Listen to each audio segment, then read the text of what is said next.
We are live. Good morning, everyone, and welcome to the August 17th meeting of the East Hampton Town Board. Carol, would you please read the roll call? Councilwoman Burke Wallace. Present. Councilman Reese. Present. Councilwoman Ogilvy. Here. Councilman Bradford. Here. Supervisor Vance. Present. Please join me in saying the Pledge of Allegiance.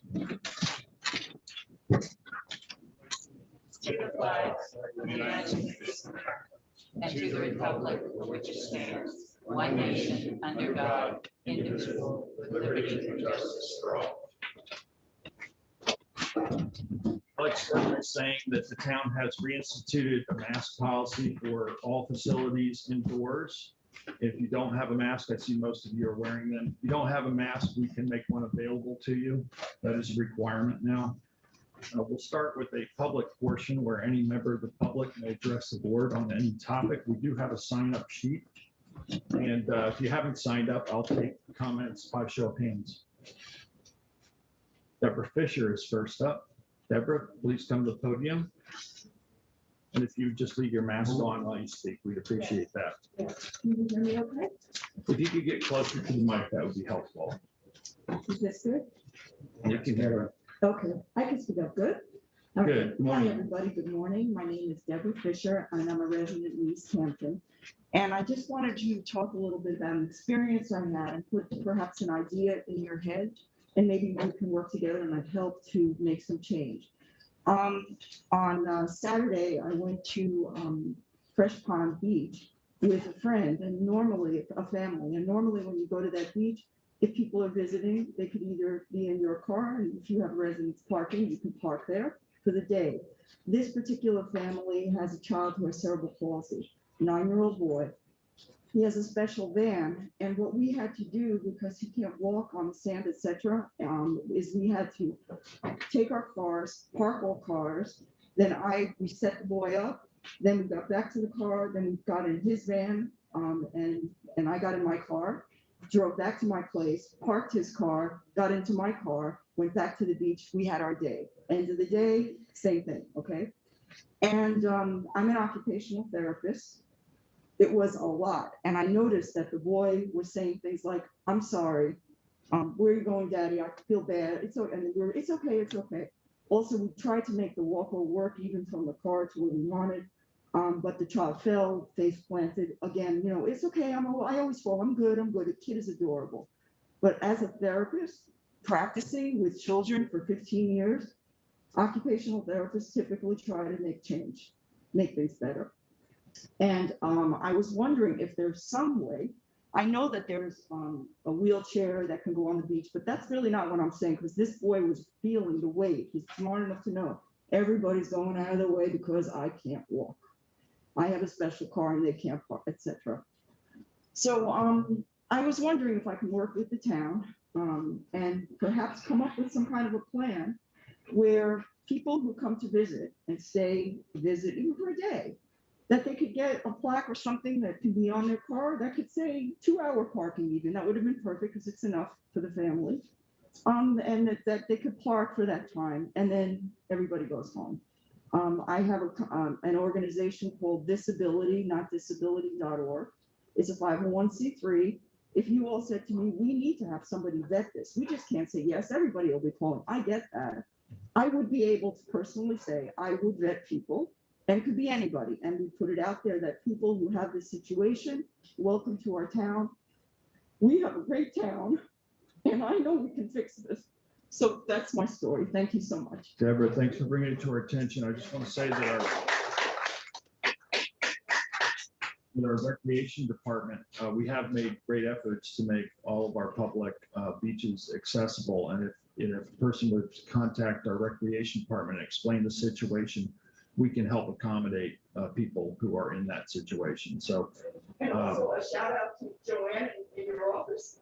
She was so nice, and she said to me, tomorrow's the town hall, and I'm like, you're kidding, this is so good. Yeah. So thank you. Yeah, thank you. That's something we have worked hard to improve the access for those with disabilities. So, okay.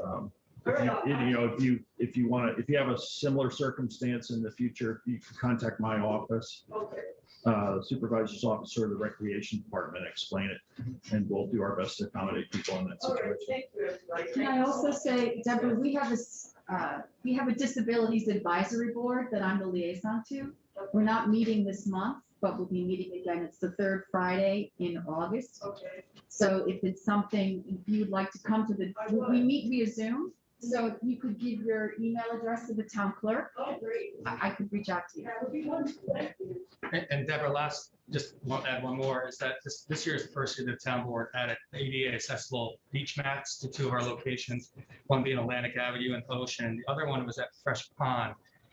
Sorry, not Fresh Pond. Albert's Landing. Big Alberts. We had to remove that because the slope wasn't to what we needed. There was too much of a slope. We'll be looking for other locations on the bay beaches also. They continue to add more accessibility and public access to our beaches. Okay, yeah, I knew, I told the boys, families that when people hear about this, they're gonna wanna take some help. So thank you. I'm gonna give you my email and I would like to participate. Right, thank you so much. Thank you, Deborah. Adam Mame.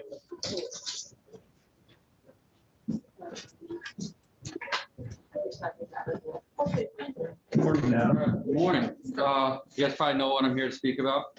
It's about the proposed cellular tower and spring site.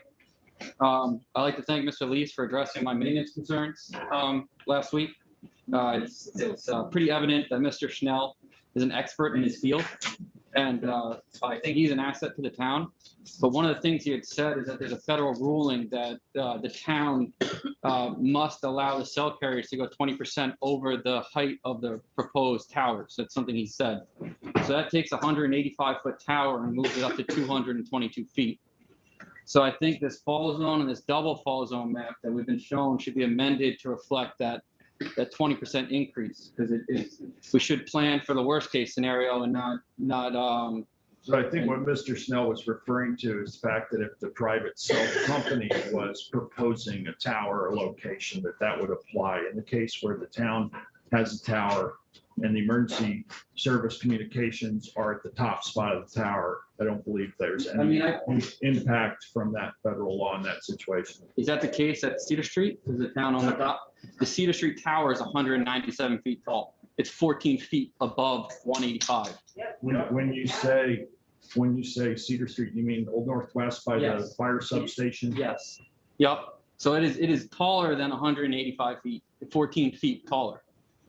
So if this is obviously there's an issue or there's miscommunication as to why it's that much taller than what is proposed, or is it that it could be the 20% that Mr. Schnell was talking about? But I think it should be looked into and addressed. Understand. We'll get back to you on that. We'll clarify that. All right. And then while we're on the issue of maps, there are these existing protected land maps I know you guys have seen, and it's where a lot of people keep coming into their concerns over these things are noted as recreational open space.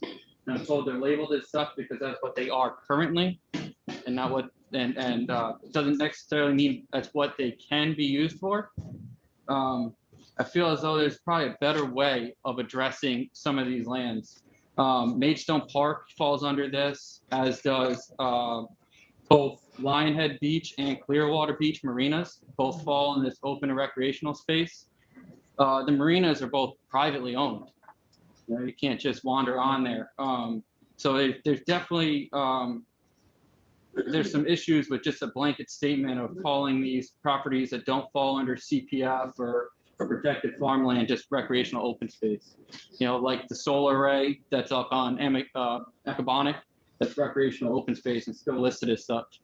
Being a piece of infrastructure the town has assembled, definitely does not, I don't believe, count as recreational open space.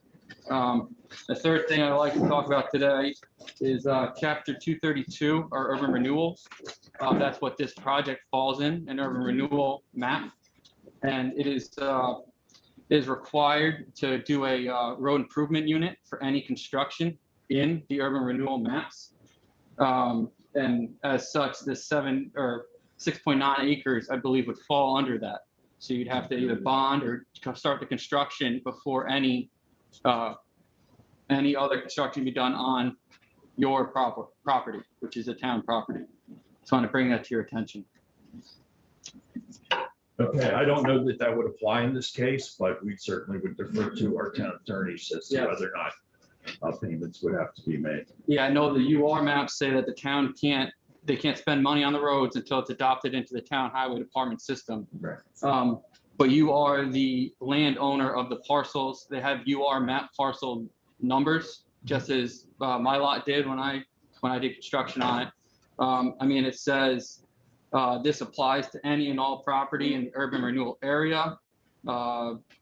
Section, chapter 232, section 160B says no town authorization, approval, or permit shall be issued in the construction, in connection with construction or occupancy of any personal building on any vacant urban renewal parcel. So, I understood, that's something we'll look into. Thanks for bringing it up. yes, And I just want to say, we are still open and looking at all possible alternatives. We are in a crisis really as to completing this emergency communications aspect of our townwide upgrade. And Springs is the last part of the community that's not well served.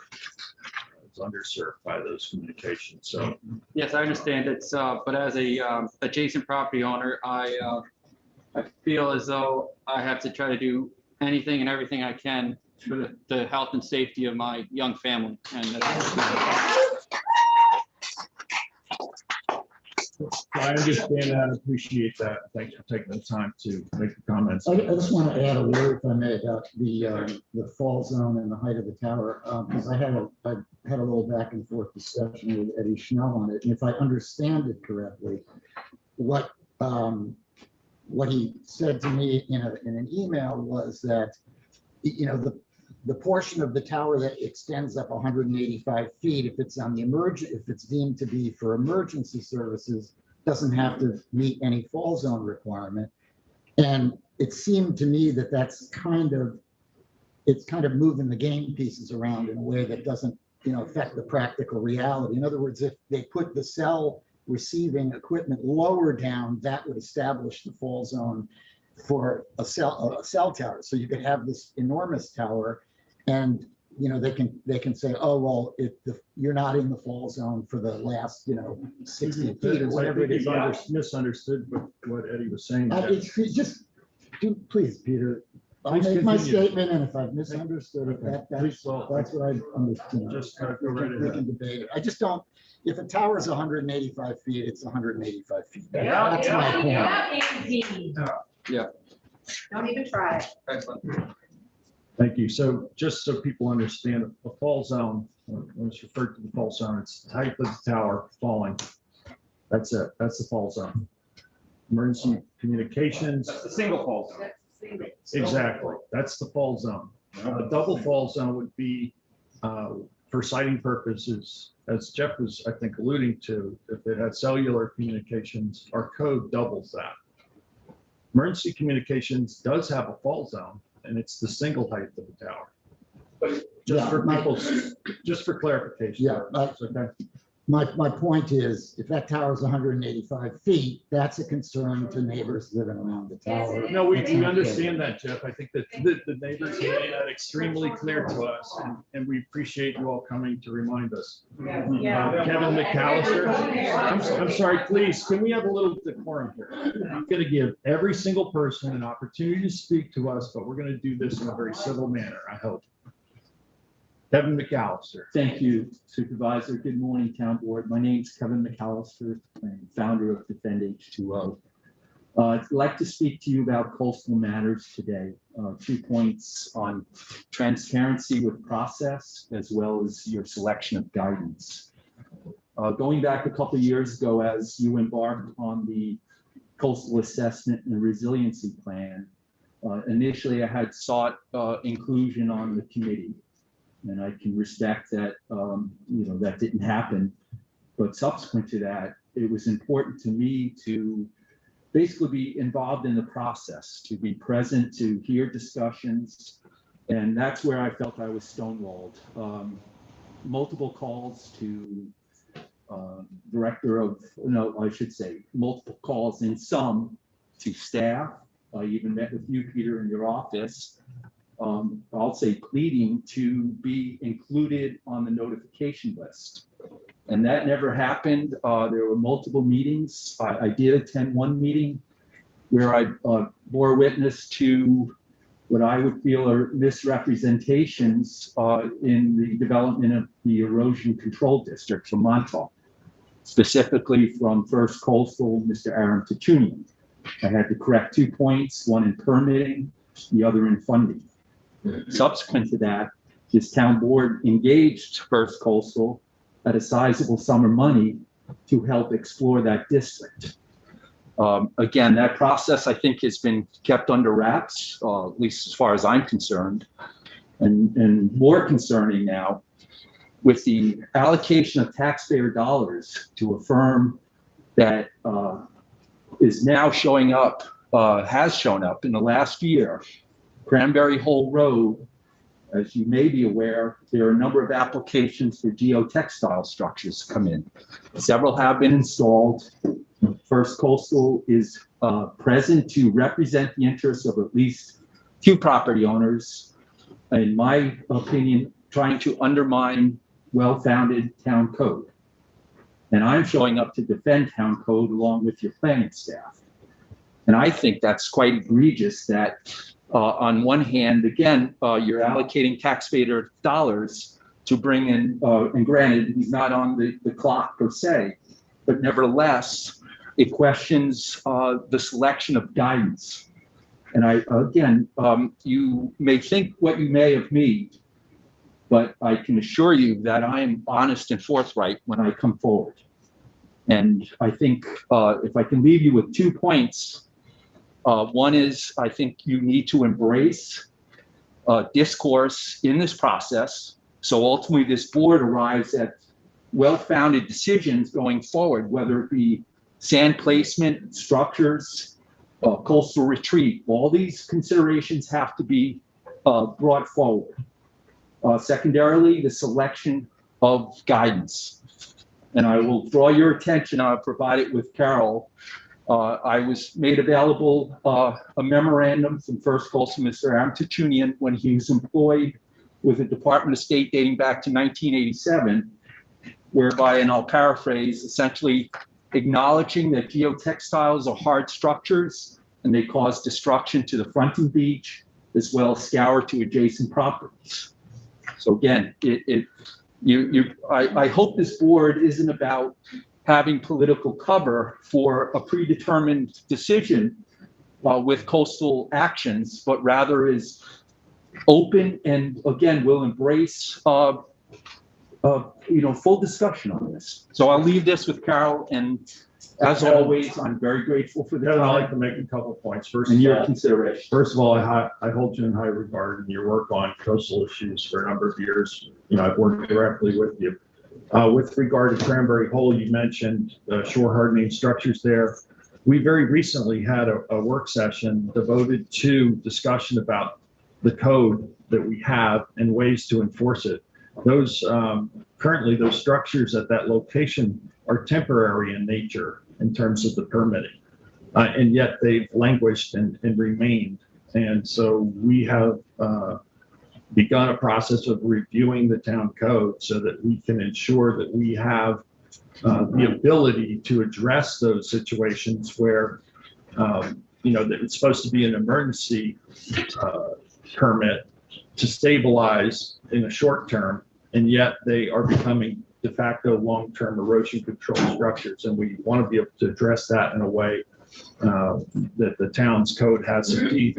With regard to study of an erosion control district that would fund sand-only beach replenishment for downtown Montauk primarily, that was something we engaged Aaron Tachunian in, and particularly because of his working knowledge of the Army Corps of Engineers processes and his contacts there, because we find that it's our intermediate step in addressing the downtown Montauk issue is to ensure that there's sand on that beach while we move forward with implementing the hamlet studies, plans of coastal adaptation, which would include moving back from the shoreline, because we know that that's not a sustainable position.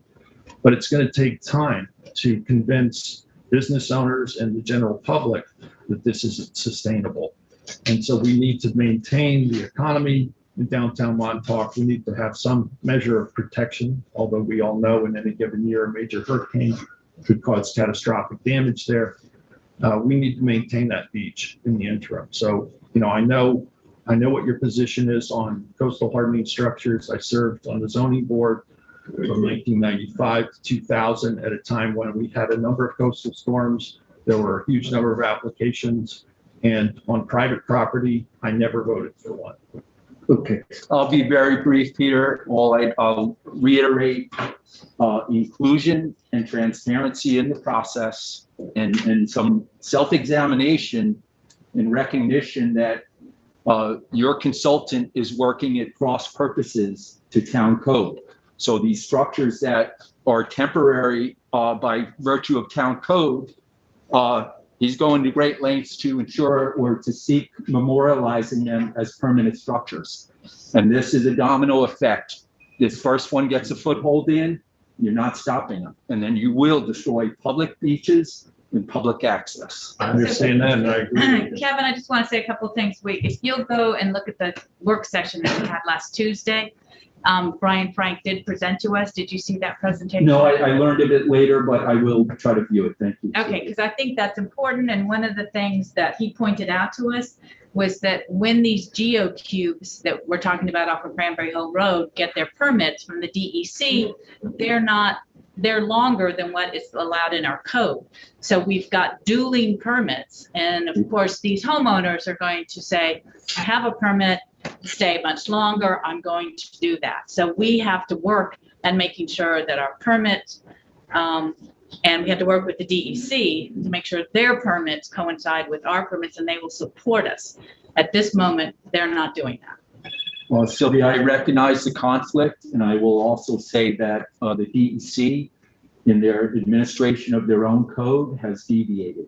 If you get into Article 34 and environmental conservation law, they're off the tracks from this one. Yeah, and I just want to say I support your organization and always supported the work that you've done, and I'm very happy that you're in our community helping us solve a lot of our problems that we need to solve through a not-for-profit. So thank you for that comment. I I appreciate can add that I'd like to see you on the, formally involved in the CARP discussion, because I think you bring a lot to the discussion, and I have experience with you as well over the years. So I think you should be on the notification list, and actually, if there's a committee, I think you could participate. I would like to see you participate. Kevin, were you referring to CARP or the Coastal Erosion District Committee? both actually, because I sought inclusion just to sit in the room and listen to the dialogue. Again, aside from formal committee seating, but as well as the erosion control district, which I felt that process is under wraps. And then we end up with a product at the end rather than embracing knowledge and experience in the process, itself. And lastly, about the geotextiles, myself as the liaison to the Waterfront Advisory Committee, we started working through that committee with Brian Frank, also to give strength to the principal building inspector, making these decisions for temporary emergency placements. So I have that language and some of the presentations. It's just not Cranberry Hill Road, as you know. Also, there's other locations in Montauk going in, and I'll make sure I'll get you that language for your review and just send me a message. And I know you and I discussed this, not just this location of public access, but other locations on the East Coast, and how public access is extremely important to us up here. And we find that if one place where it goes, it will lead to other places. We'll lose our access to our beaches too. And thank you to the board for recognizing an important issue and taking this up. And to you, Peter, I appreciate a little latitude.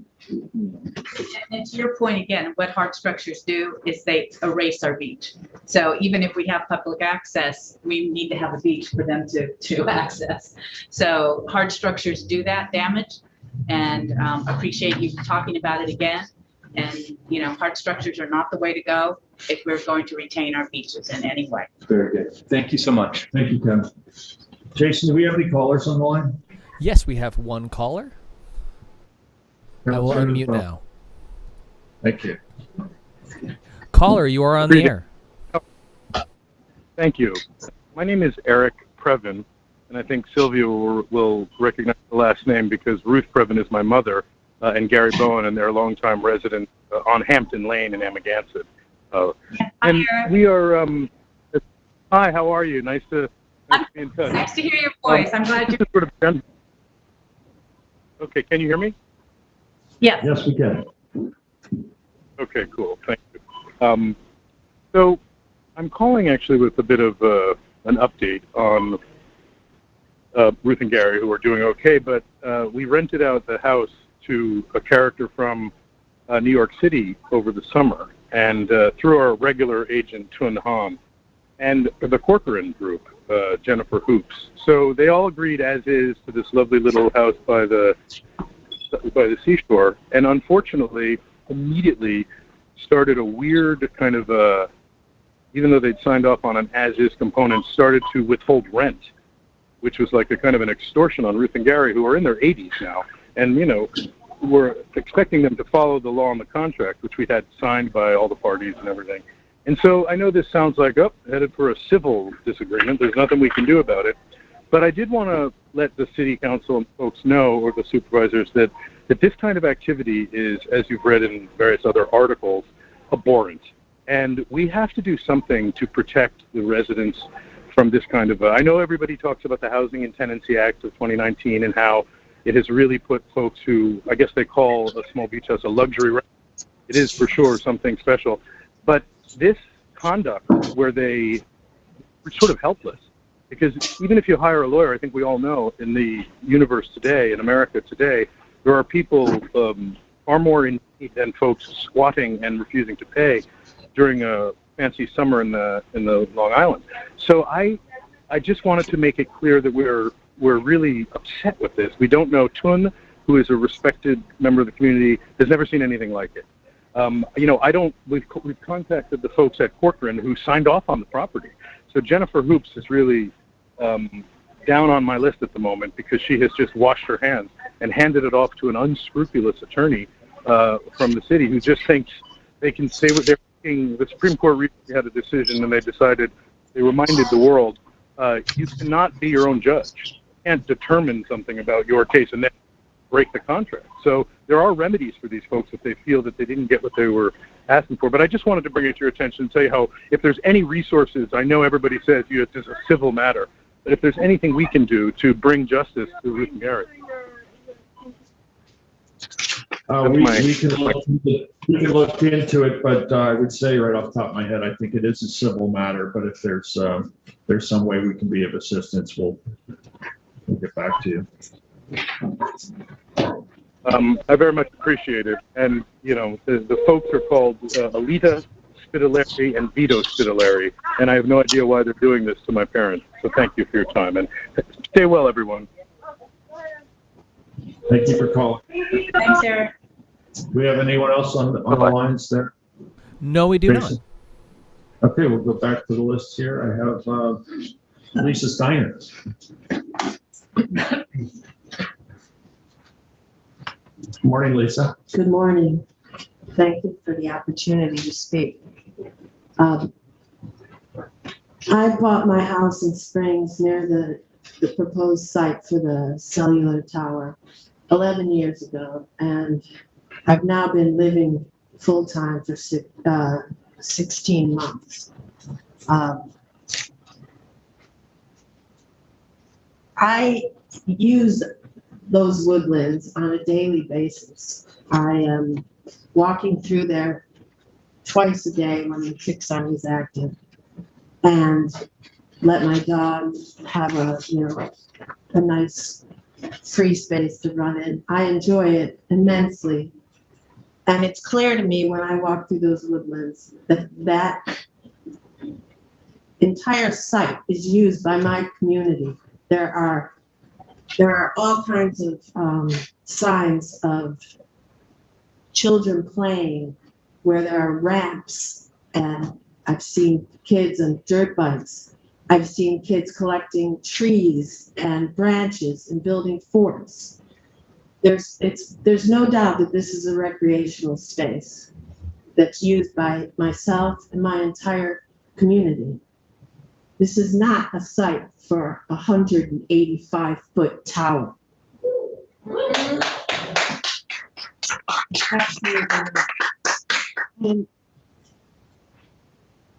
one thing that is really disturbing to me, and I know that members of the board were upset because the word racism was used. Well, this reminds me of environmental racism. Nobody knows about this. I walked around my neighborhood with a sign, one of these signs. I walked around Eau Claire and various streets near Lincoln, and with my husband, who's a Spanish-speaking native. And I had numerous people ask me what was going on. They had no idea. Nobody was told about this. Shame. It's shameful. It really is.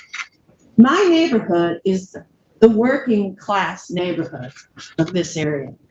All the people that work for the big money homes, the big expensive neighborhoods live in my neighborhood. And you can't even tell them what's happening? Nothing was said. Nothing. It's really, it's so disturbing. It's like, it's environmental racism, classism, call it what you want. It's wrong. There's no transparency here. If we didn't see this article on July 15th in the East Hampton Star, none of my neighbors would have put up signs and alerted the rest of my community. It's the only reason I know about it.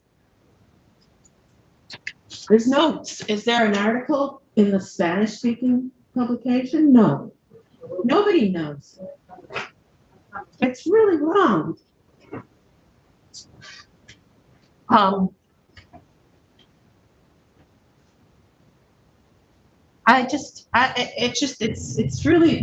It saddens me that you could actually just turn your head on this community and just let this thing come up. When there's the Girl Scout camp, 179 acres. Is it about revenue? Is it AT&T and Verizon and T-Mobile and Sprint? Is that what it's about for you? Revenue for the town? You don't care about us taking this away from us. That's all I have to say. Thank you. Thank you.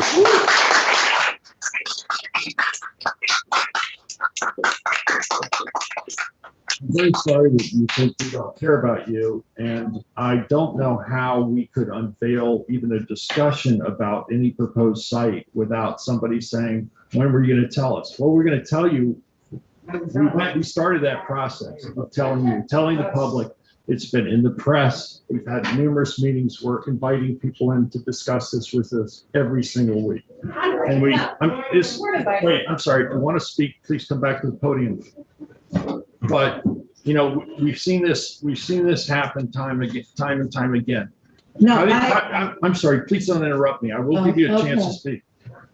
We've seen this time and time again. When PSEG needed to upgrade the infrastructure in Montauk with a substation, they looked at a number of sites. We worked with them to locate potential sites that could meet both their needs and would meet the criteria for siting such a plant.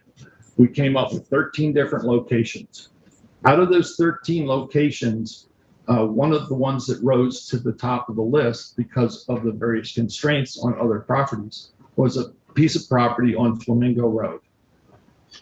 When we unveiled to the public the options, people got very upset. They thought that all this planning had been done without their involvement.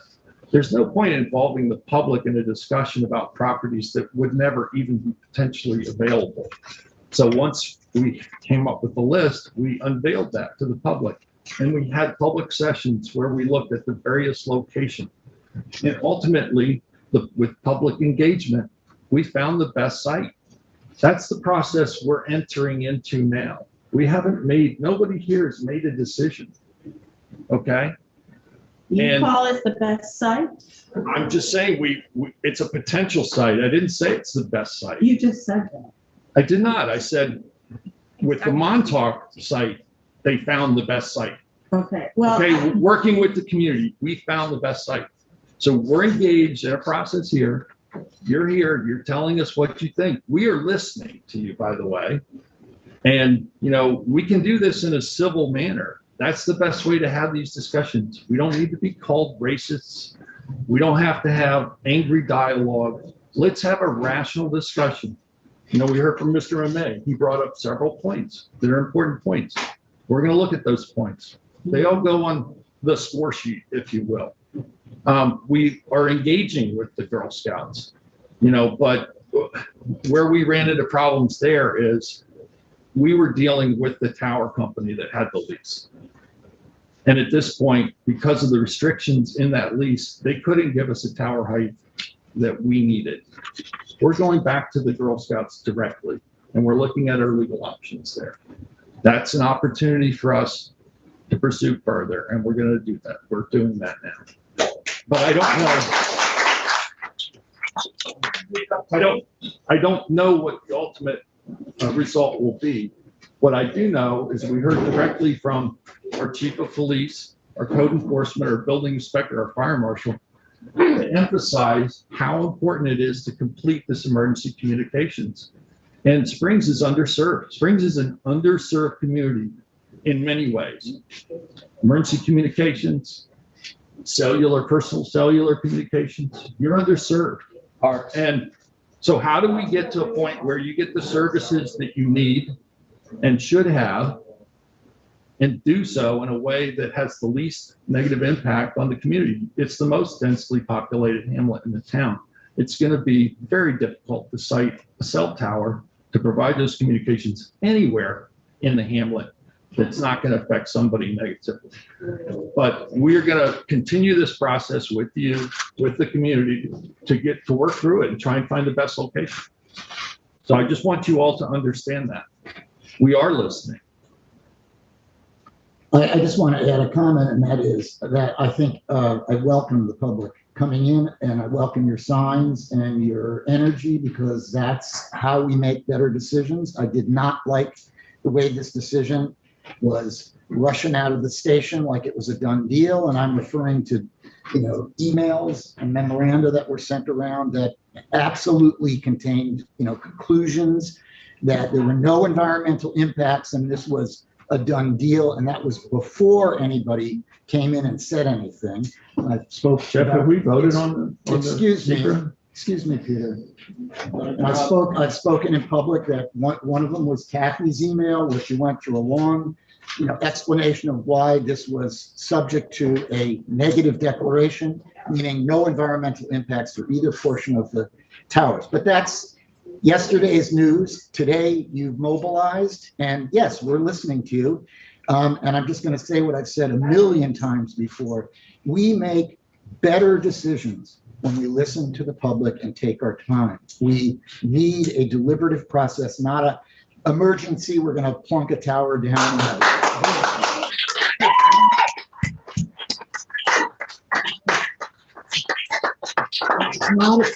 Nothing makes that acceptable. Not the way this came, you know, forward is not an acceptable process, but you have now gotten it back on track. Yes, and I thank you for that. And because of your voice, I have registered to vote here in this town rather than the city. Because it has changed. I would feel the same way about any neighborhood. If this was in Clearwater, I'd have the exact same response, that we don't have to penalize one neighborhood to assist other residents of Springs. We got to work together. I do agree that we need to work together, and it'd be great if we could work together and some other solutions could be identified. But, you know, the list is getting very short as to possible locations that can actually meet the geographical requirements and coverage of our emergency communication system. It's a very short list, folks.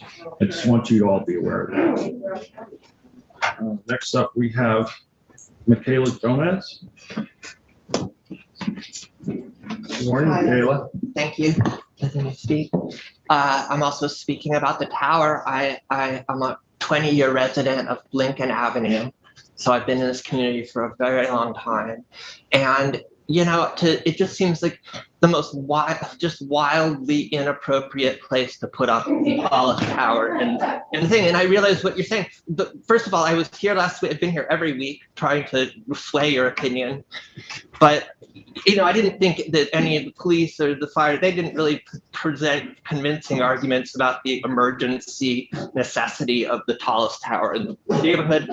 I've lived there for 20 years. I've never had good cell coverage. I have Wi-Fi calling. It works fine. I use this neighborhood, I use this area daily and for walking dogs, kids play there. It's like suddenly out of nowhere we see that all the surveying equipment and they're surveying it and like what's going on, and then we find out from our neighbors that what's going on. It's like there really doesn't seem like there's been any transparency, and I don't see the necessity. I think that people's houses could be in a fall zone or a double fall zone. It's just like this is also, it's like we are not a well-off neighborhood. The roads by us, they don't get paved. They're potholes. There's really? You care about us? Like, it doesn't seem like that. I'm not feeling it. I don't know. It's like, and like, what can I do? I'm not coming from a legal point of view, and but like, please, like, don't do this. We don't need it. We don't even, if you can't find the right location, maybe there's just no location. And you're talking about telecommunications companies, so you're talking about huge sums of money. And someone's gonna get that, and is it the town or what? But if it's not coming back to the community.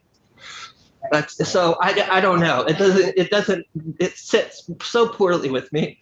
I don't know, anyway. Or nothing at all, even. It doesn't, I'd rather see my community served by like our roads being paved, plowed in the winter so people, like our elderly residents, can walk to their mailboxes without slipping on ice. I don't know, So I was going to just ask, cellular communications aside, you don't think there's an urgency or need for improving the emergency communications in Springs? You're okay with that? As a resident, I don't know. I listened to what the police and firemen said, and it didn't strike me, breaking up kids' parties and things like that. I don't know. I grew up, I didn't have cell phones. I was kicked out of parties. I don't know. It doesn't, none of that, nothing. I realize that emergencies could happen at any moment, and it could but it doesn't. As a resident, that would be concerned about it. I'm not. It doesn't. The necessity doesn't seem like destroying this small plot of land in a densely populated community seems like a viable option. So would you say that you would rather take the risk of not having great communication, emergency communications? Where's the fire department? Please, everybody, please. Come on. Yeah, you are. Yeah. I'm not setting her up, sir. No, I'm trying to understand, because this is a critical, I'm sorry, please. This is a critical decision we have to make. If you're saying you don't want it. Firehouse, a municipal building here, right? But we know why you can't put it there. Can you please just, you get an opportunity to speak, but I ask you to please not speak from the audience, okay? It's just really disruptive. The record gets muddled. People at home can't understand what the conversation's about. I want to throw out a comment when you, it may seem left field, but when you go to the doctor and get treated for something, emergency or non-emergency, the first rule of medical practice is first, do no harm. Yep. And I think the same rule applies here. When you have a plan, first, do no harm. And the planning on this was and remains inadequate. We need a deliberative process. I don't believe in ready, fire, aim. I believe in planning, figuring it out, and making a deliberative decision. And first, doing no harm. We're not doing any of this.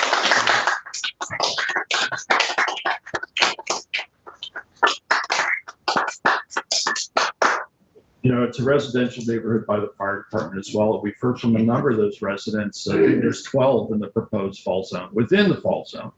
And, I don't think that's fair, honestly, either. And I think we need to find a location that's acceptable to the community. And I don't know how else to do it other than directly engaging with the public in this type of a forum. We get emails from you, you come, you speak. This is a process. It's, you may think that we haven't been transparent, but at some point we have to enter into the discussion about what the potential options are.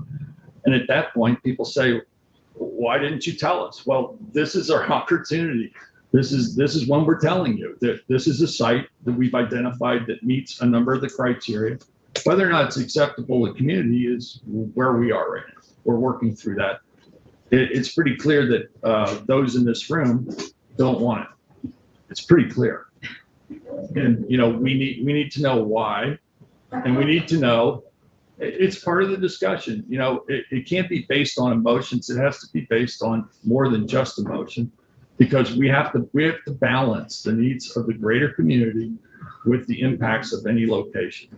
And if we can get to a spot, and I'm hopeful and confident that we will, that is the least disruptive location and still meets what I think are really critical needs in the community. And we hear from a lot of people besides you all. And that's this process. And it may seem messy. That's kind of what the democracy is. It's a little bit messy. But we're free to express our views here. And we appreciate you doing that, and you're listening. I just want to add, I'm sure that anybody in this group would not want to visit on another part of their community what you are asking us to look at, so that everybody every home is safe, that everybody feels safe within their home, whether it's through a fall zone or through emergency communication. I'm sure you all agree with that. So you don't want to visit what's going on, and us looking at that area off of Crandall and Lincoln. You wouldn't want us to do it at the firehouse, because that would affect the same neighborhood, the same folks, the same people. So I'm sure that that's not the case, and I appreciate that. Yeah. Well, we're sure you don't want to either, Sylvia. So please, again, I'm going to ask you, you don't respond from the audience to comments from the board. You'll get an opportunity to come make your comments. I'm talking to Michaela, and I appreciate what you're saying. All right, well, thank you. Thank you, Michaela. I appreciate you taking the time to come in every week. Do we have anyone on the line, Jason? We currently have no callers. Okay, we'll continue with the list. Randall Rosenthal.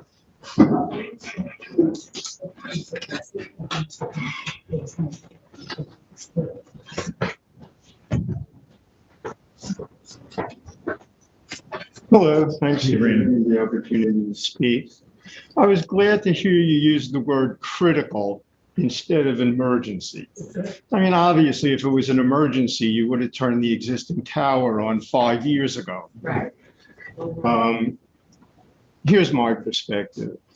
And I also appreciate you want to have a civil discussion, but people are emotional. My wife and I are both well into our 70s. We've been living in this neighborhood most of our lives. When we bought our house, Lincoln Avenue didn't exist. It was woods. There was an uninterrupted square mile of woods on both sides of our houses. I used to cross-country ski out of my backyard and go for hours. We knew that wouldn't last. People own property. They have a right to do something with it. So it started from both sides and it moved in. What in that little square of woods there, that's what's left. There isn't anything left north of Fort Pond Boulevard, really. There's some out by Hard Creek Road, but not much. This doesn't affect a few people. I mean, I'm going to say, I said this before, but I'm going to say it again. If you walk those 4 blocks and you count the houses that directly abut where this tower will go, and the houses directly across the street, it's 25 houses. That's a lot of families to directly affect. The people who live one more property away aren't too thrilled either. You know, it's just, you know, you drive around the neighborhood. I know you can't touch the woods on the east side of Acabonic Road, hundreds and hundreds of empty acres where you could put it in there. No one would even know you put it in there. It just seems like, I mean, I don't know how it rose to the top of the list. It seems like the worst possible place. It is. And my wife wanted me to give a message. She feels so strongly about this community that we've lived in for over 40 years. She said she was going to spray herself with tick spray head to toe and lay down in front of the bulldozer. Me too. She's not a kidder. Please don't make it come to it. Okay, we don't want her doing that.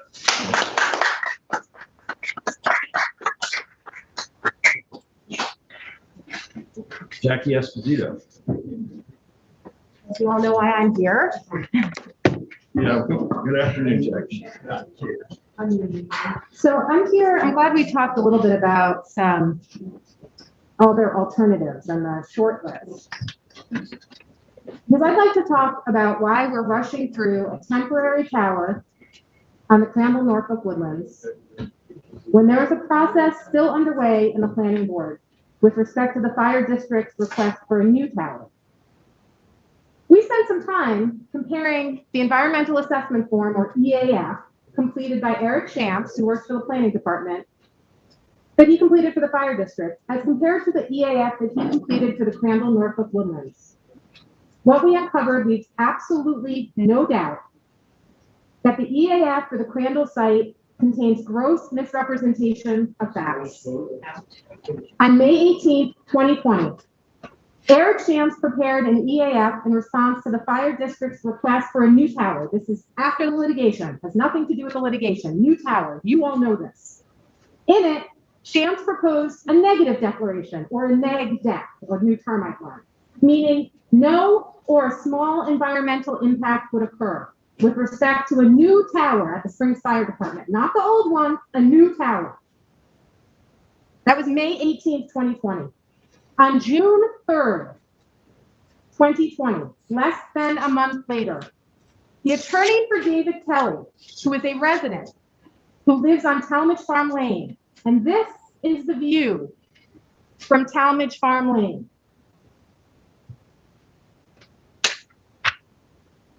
David Kelly's attorney writes to the planning board on June 3rd, 2020, about a couple of weeks after Eric Shamps' neg-dec.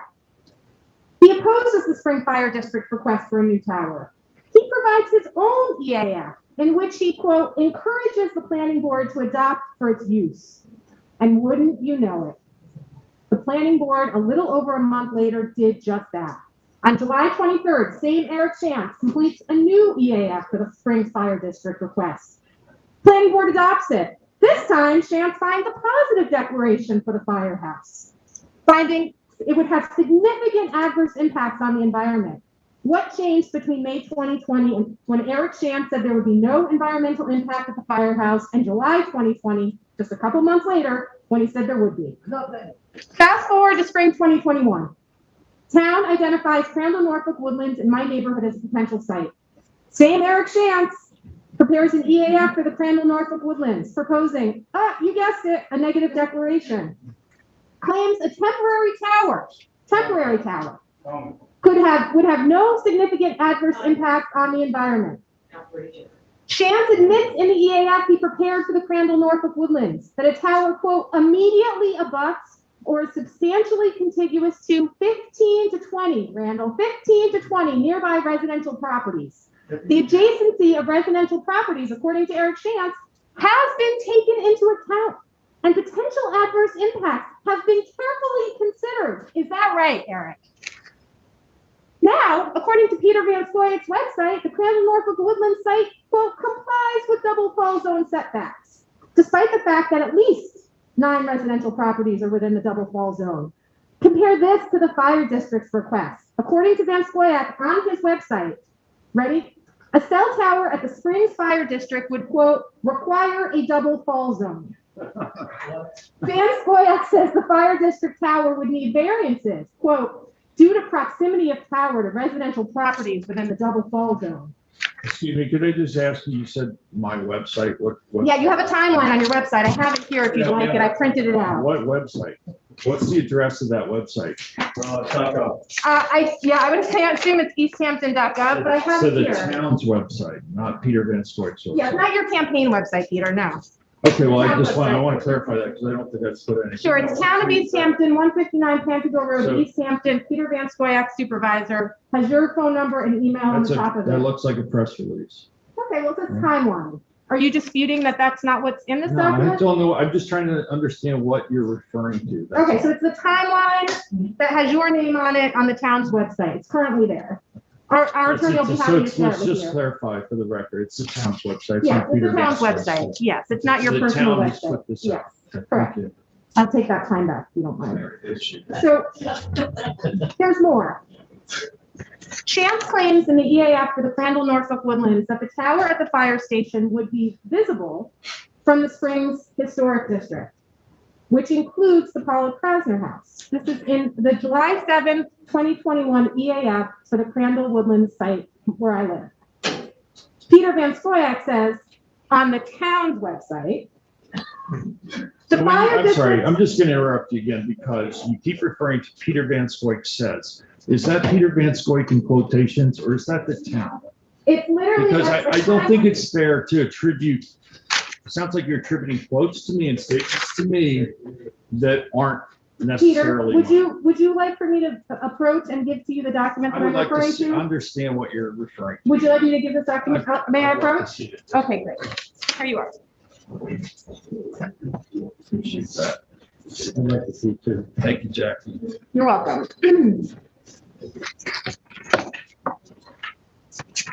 Yes, this is a press release. Yes, with your name on it.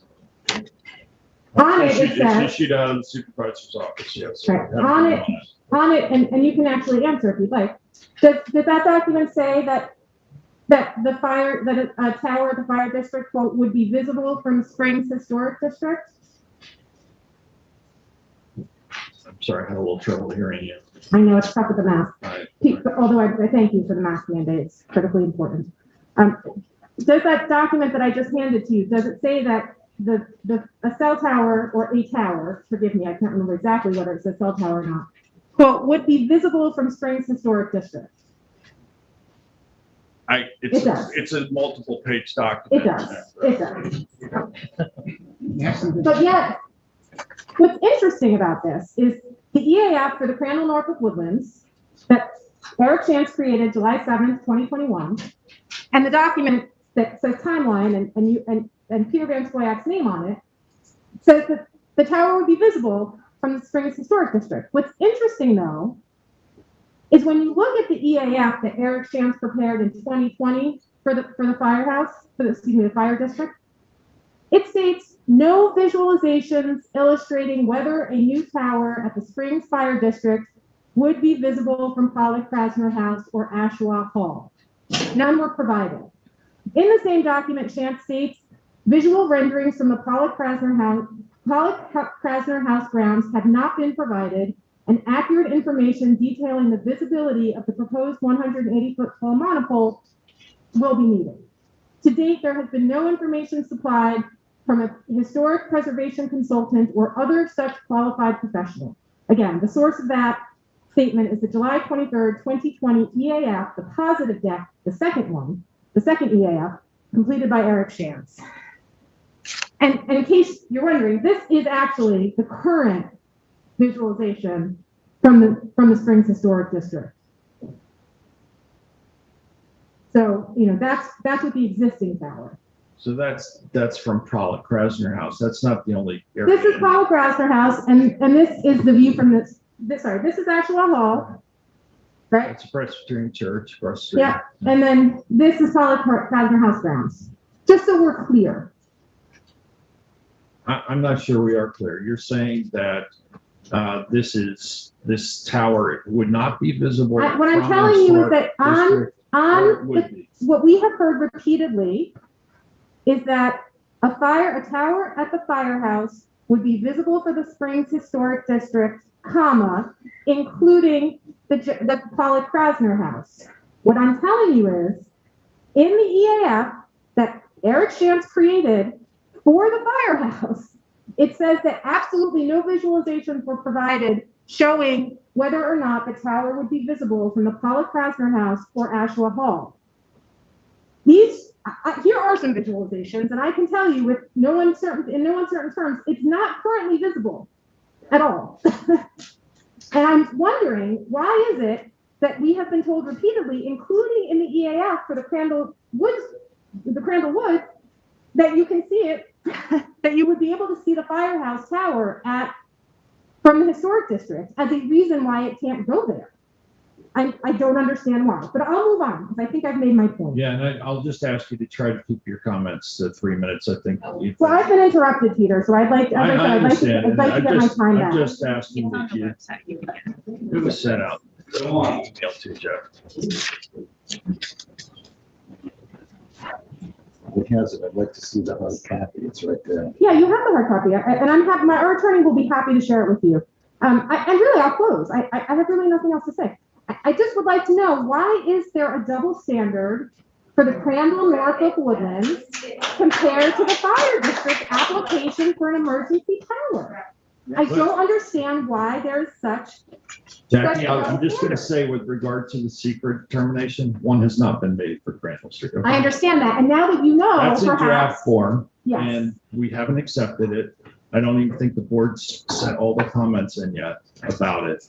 Okay. Well, I hope that this educates you for that process, and perhaps, as happened in 2020, when Eric Shantz prepared the negative deck for the firehouse's request for a new tower, a private citizen who lives on Talmadge Farm Lane submitted his own EAF, which the planning department seems to have adopted, and then changed their minds and issued a positive deck. Perhaps that will also happen with respect to the Crandall Woods site, given how I know you've said how you're listening to us. So hopefully that is what will happen here. Thank you so much. Thank you, Jackie. Appreciate your comment.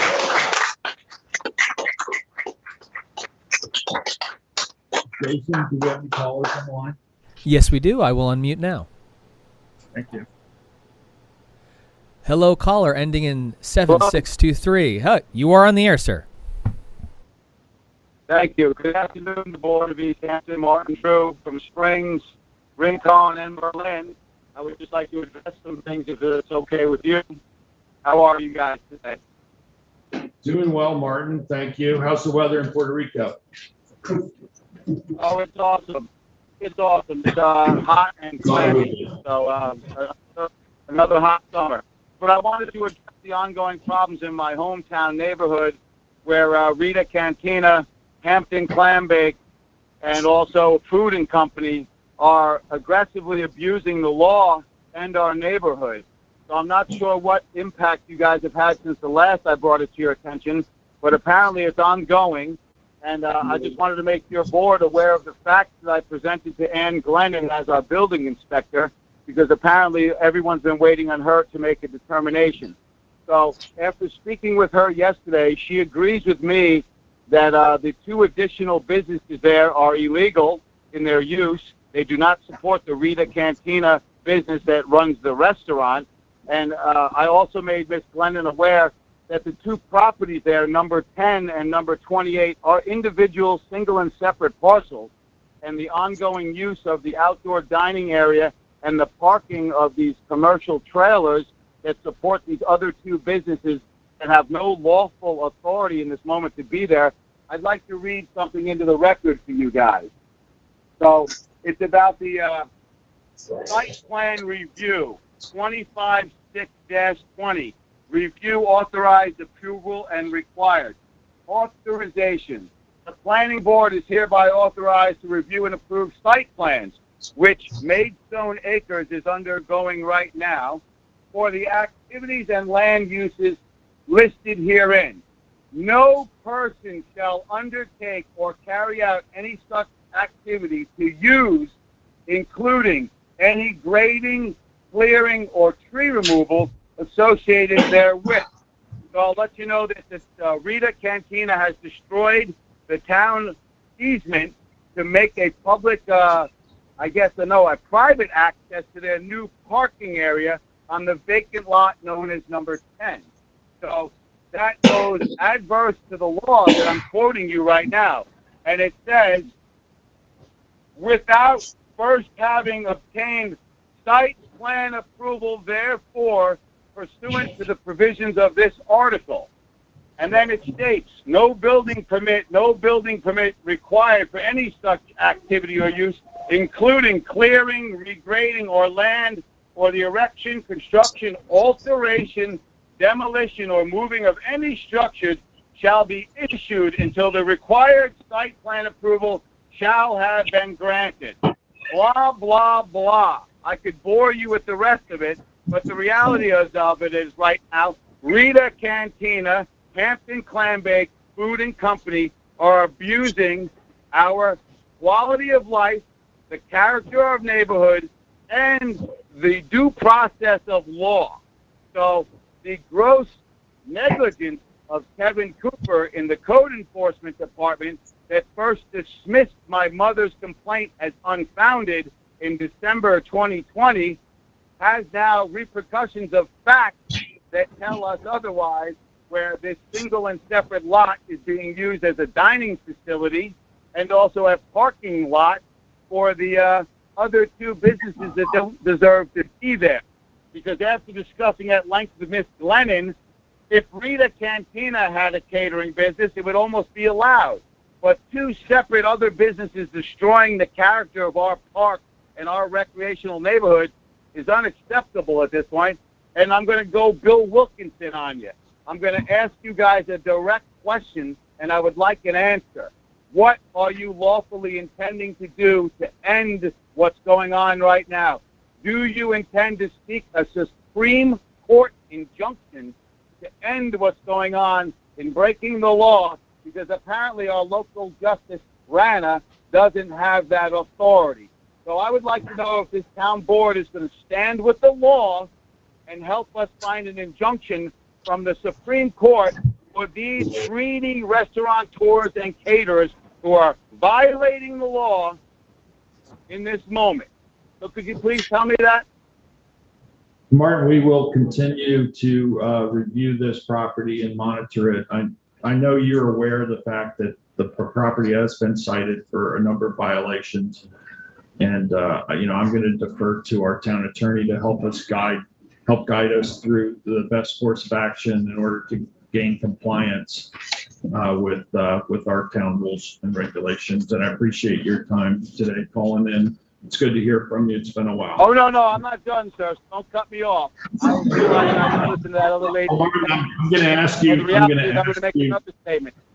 It's a sad state of affairs that our town board has taken 3 years to concern themselves with public safety over our fire tower issue, where we know in public benefit that Springs Fire Department is the appropriate location for such a facility known as your cell tower, that you've been playing with people's lives over the last 3 years. So that in itself, sir, is shameful. And then I'm going to move on to the second shameful issue, which is what's going on here now, that since November, December 2020, we've made lawful and dutiful complaints, and all you guys have done is play politics with Richard Girardi, Adam Miller, and whoever the hell else owns this food and company and Hampton's Clambake, where you're destroying the character and integrity of our neighborhood. And be reminded, sir, you tore down Cox's Fishing Station, a neighborhood business. You tore down my old grandfather's 4 apartments, a neighborhood business, all in some environmental agenda to save the code. So let's be reminded that they're bragging that now Rita Cantina is feeding 185 people a night. And I would tell you, sir, that that's much more of a septic issue than any 4 families that would have lived in my grandfather's old place. So you paid $700,000 to tear that place down. So now that we know that Richard Girardi is positioning himself to legalize this facility, which we will fight you until we're dead, and the reality is he's a willing seller. So maybe now it's time for the town to step up and pay the money that this man needs to end this facility, because we're not going to be subject to you guys hand-holding your political cronies through some planning board process until they come into compliance. There is nothing about that property that's in compliance.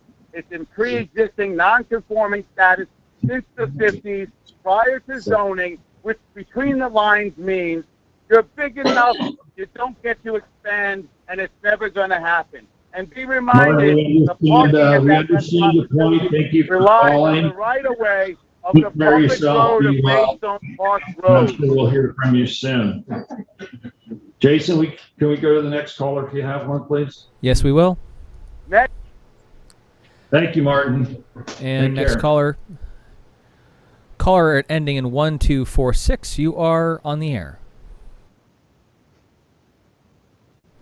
Hello, caller ending in 1246. You are on the air. We have no response, and that's the only other caller who has not spoken. Okay, we'll go back to the list here. Joseph Segula. I have a little trouble reading handwriting. I know you've spoken here before. Yep. Thanks. I have some handouts, and one of them to go into the record. These both go together. Has one for everyone. They're tabs, and I like very easy to follow here. These are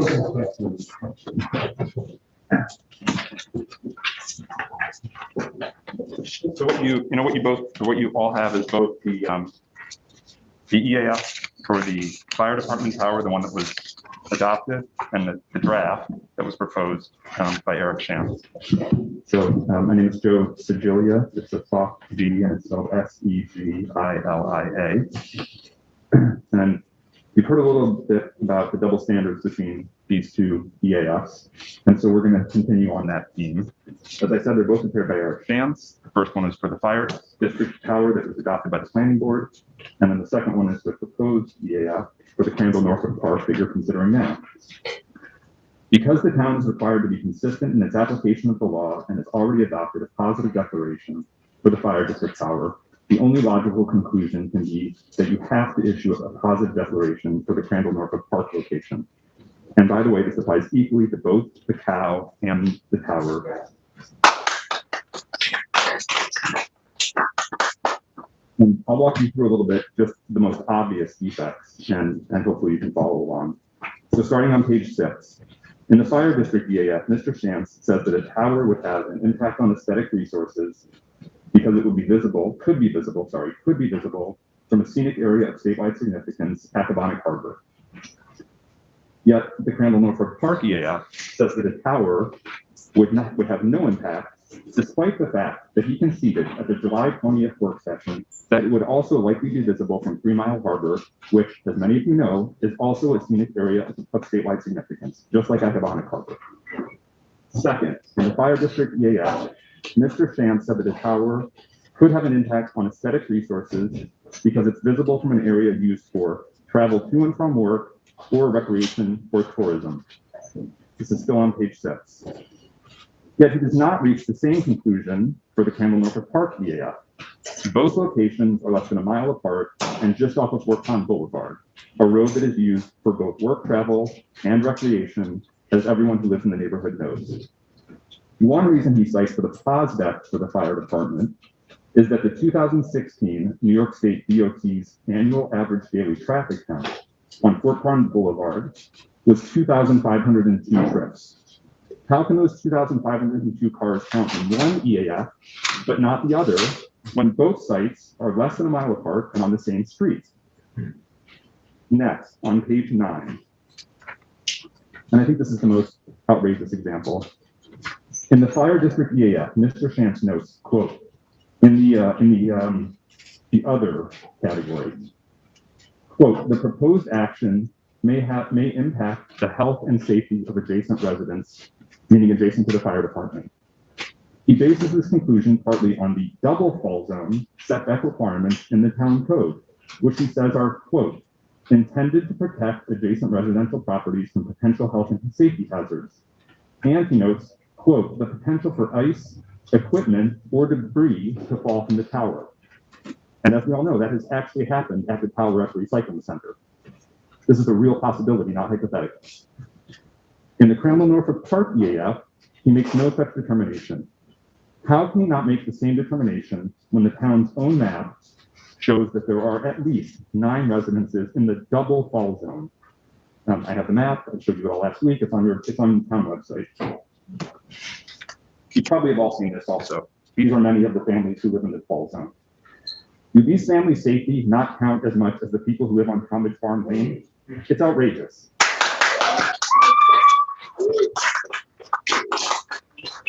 And as a side note, just a quick side note, because Mr. Shantz brings it up, and I wasn't going to go into it too much, but it's also relevant to here that he relies partly on the fact that the tower, that the fire department would presumably, he claims, require variances.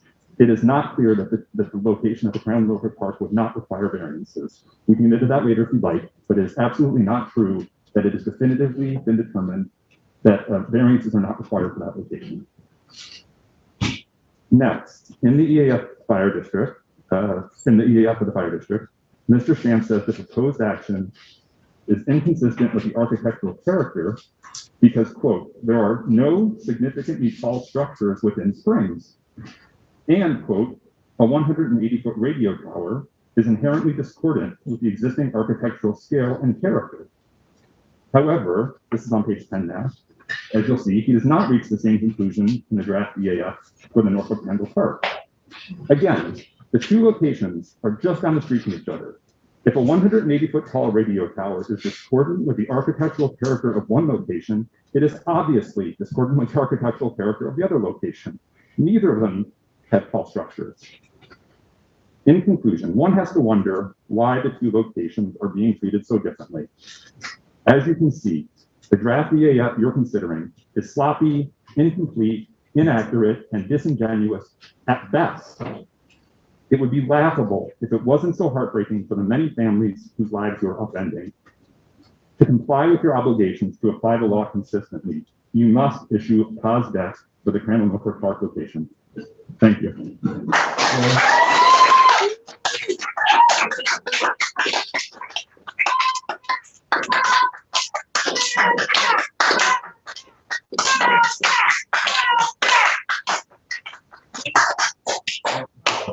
Thank you, Peter.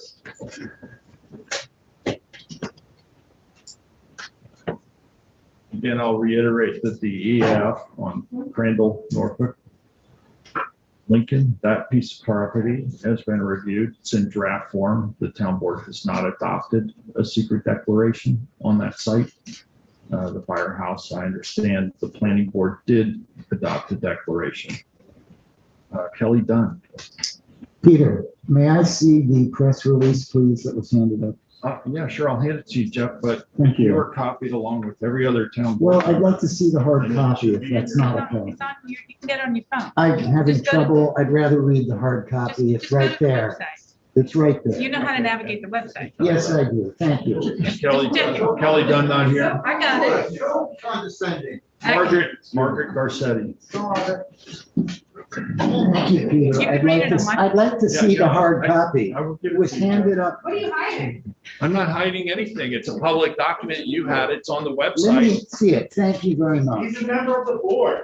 Yes, he is. Give it to Imagine him. how much we- I gave it to him when it was issued, by the way, and apparently he's unfamiliar with it. Why is that sarcastic? Please continue. Hi, I'm Robert Garcetti, and I just wanted to review a couple of things. Firstly, we sent just a few of the delegates here today. We all met, or many of us met Sunday night, and we decided because we were not on the work session, that just a few of us would come and represent all of the people that are concerned. And I just wanted to bring to your awareness that it's not just the people located in the vicinity, you know, that the Lincoln, Crandall, Norfolk, Fort Pond vicinity, Manor Lane, Briarcroft, Flaggy Hall, et cetera, all the local streets. It's gone, we're picking up stamina because what we've done is we are bringing people to the site. We've had an event last week. We're going to be having more events.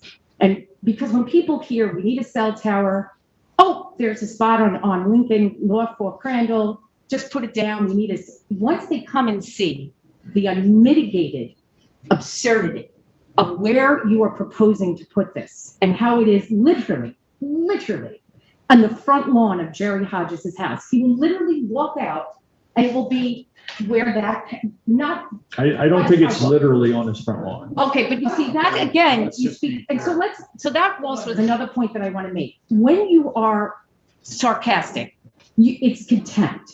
I'm sorry, No, that's I'm not gonna tell you, sarcasm. You told me it was on the front lawn. It's not. Let's speak. So I feel like it's in my opinion that you speak to the people in this community with complete and utter contempt. And it's my opinion that when you cut off Jeff Bregman, who is the only person on this board that actually wants to hear what we have to say, and when you cut him off, you speak to us in contempt when you speak to him in contempt, because we need somebody Yeah, to I understand. actually care about us. And let me just explain that. And it's probably just my frustration. I'd really rather not. I'd rather go Okay, and then you can speak because. So because- again, please. So let me finish. So we all meet. We have close to 1,000 people signing the petition. We were very clever in that we kept it to community people in the town, voters. Certainly our Aunt Tilly in Iowa would be happy to sign this petition, but we kept it to the voters because it's clear that when something's been talked about since 2015, and now 3 months before an election, it becomes an emergency. One has to look at that as an area of interest. So here's what I want to highlight, and here are the irrefutable facts. I'm not suggesting you put this at the firehouse because I personally feel bad for the people on that part of Fort Pond and Talmadge. You know, I'm not saying that's a good idea. So, but it is a firehouse. It is a municipal building. There is a cell tower. You have a bunch of fire people saying, please put it here. So, okay. You don't want to put it there, and that's a very interesting read as to why. Okay, but for all the reasons you don't want to put it at the firehouse, the same reasons, a fall zone, people, eyesores, historical things, apply to us. Again, it brings back to the contempt. So there's no misunderstanding. There are many people in East Hampton and out at the East End who are upset about the woodland space, the theater of the absurd of this thing going down on a postage stamp in the backyard of the Biscardi's. And yes, Peter, it is. Right across the street from Jerry Hodges' house, right there on this, by the way, and should be noted that there are 6 immigrant families, and I'll say it again, and I'll say it again, who are within 30 feet of the woodland space. And that is why people are concluding in their opinion that this could be perceived as environmental racism. I was down Potato Road the other day. I have a family member who actually lives on Potato Road and asked me to go in to do something for him. And when I was going down, Daniel's, getting closer to the site, he said to me, you're going to lose me. Call me from the landline when I get in the house. And it occurred to me at that moment, as I was driving down Potato Road, could you imagine if Zach Cohen found 6 acres here? It wouldn't even cross your mind to put a cell tower in that area. So this has a lot to do with the demographics, the middle class people. And in finishing, I want you to know that the people in this area are the heart and soul of Springs, are the heart and soul of the East End. We are the policemen, the policewomen, the teachers. We are the surveyors, the electricians. We are many lawyers. More than I ever dreamt possible within that neighborhood. They have come out in mass. And I want you to know that we are black. And when you do it to us, you do it to everyone at the end in East Hampton and Montauk and Amagansett and at the East End. So be clear, we're picking up stamina. We're not losing stamina. We're getting people are coming to us. People are changing where they can vote. You have upset a lot of people with this, and I'm going to ask you again to please reconsider this site. Thank you. Thank you,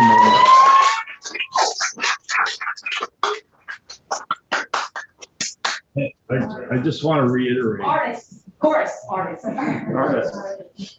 I just want to reiterate how this came about and what the process was. That we literally combed through every parcel within a geographical area Literally? that could complete our emergency communication system. And we've had, since COVID particularly, a hue and cry from the public in spring saying that they had inadequate communications, that they were having trouble with homeschooling, with streaming, with working remotely, doing business calls, etc. And, you know, we're trying to be responsive to the community to meet those needs. We comb through every single possible parcel within Springs that we could put a tower on. And we did it based on the criteria we were given, okay?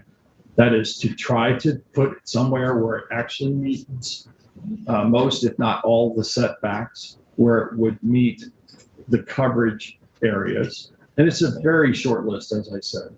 The board has not made any decision yet. Right. And I know you all keep coming every week to reiterate that you think this is an inappropriate location. And I understand that, I really do.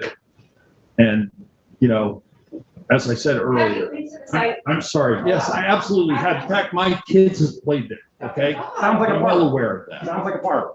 Sounds like a park, yeah. Sounds like a park? Yeah, okay. Margaret, Okay, go ahead, I'm sorry. I just wanted to respond. Go ahead. give you your opportunity to speak. Yes, yes, absolutely. I'd like to just say, you know, we still have other sites that we can entertain, and we are entertaining. As I said earlier, we are reaching out directly to those in authority at Girl Scout camp. And we're trying to work through that. We're reviewing that as a potential location. I explained we had problems with our previous attempt, that the agreement that American Tower had did not permit a tower on the site tall enough. So we're taking another tack there. And that would certainly be preferable to me as a site. I have no skin in the game of putting it in any particular location. We're here to represent you. You've represented your community extremely well. Congratulations. Thank you for being involved in democracy, letting us know. We still need to come to a decision, and we need to move forward somehow. And we need to find a site that remains. So that's all I have to say at this point. Again, we haven't adopted a secret determination here. It's still in draft form. We're looking at other locations. I mean, you understand the difficulty of the decision that we have to make, because no matter where this ends up, there's going to be somebody who's sitting in their seat just like you are today. Gonna be. It's without. Peter, are you alarmed by the inconsistencies that have been raised with respect I'm to sorry. the firehouse I'm just going to project? have to insist that you not talk from the audience. Okay, please. This is not how we have a civil conversation. So, I mean, that's where I see things right now. You know, the board will continue to grapple and try to move forward and review the pros and cons of every single location. And it's a difficult situation that we're ultimately going to have to make.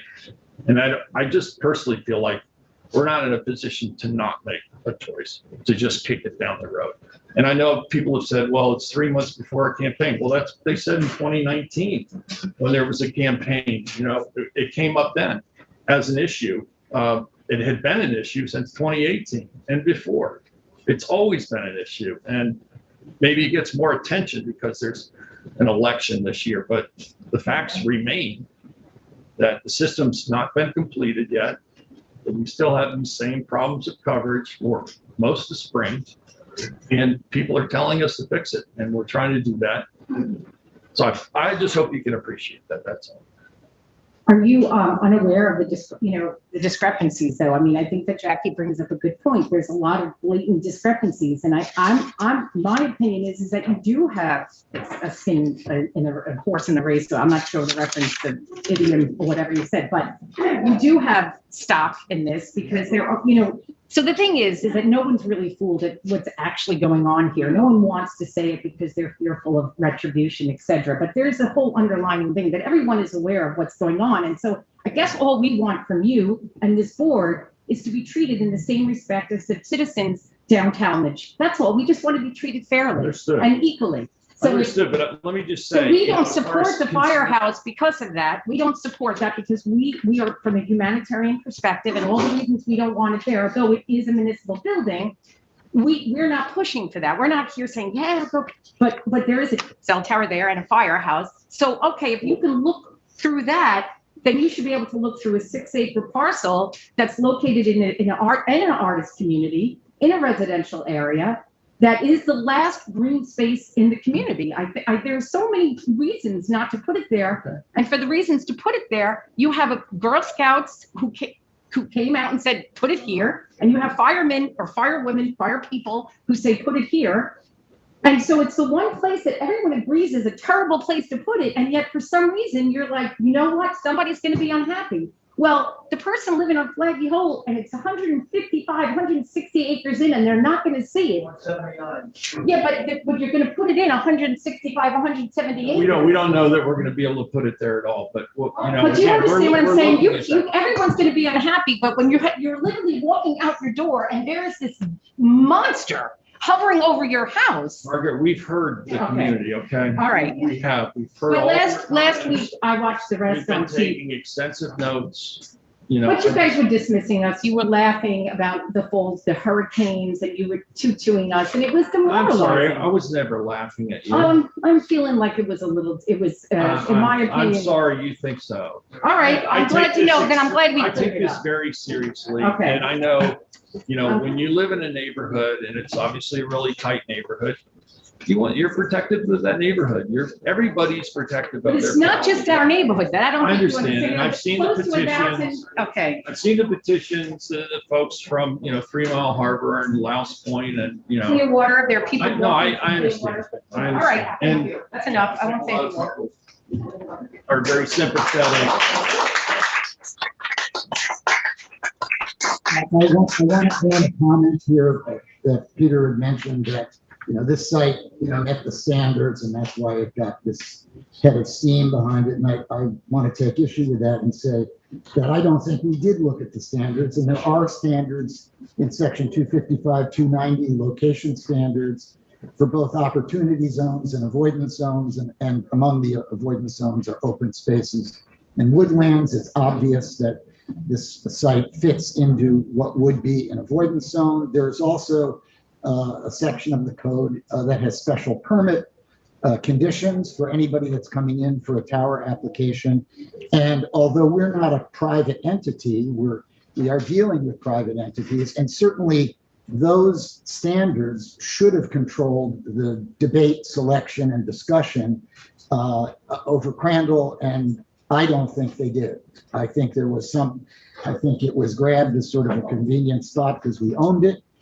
Frankly, a tower there will be enormously expensive, among other problems there. So I just wanted to make it clear that I don't think that we initiated this having taken a careful look at either the avoidance standards or the special permits. So I just say, in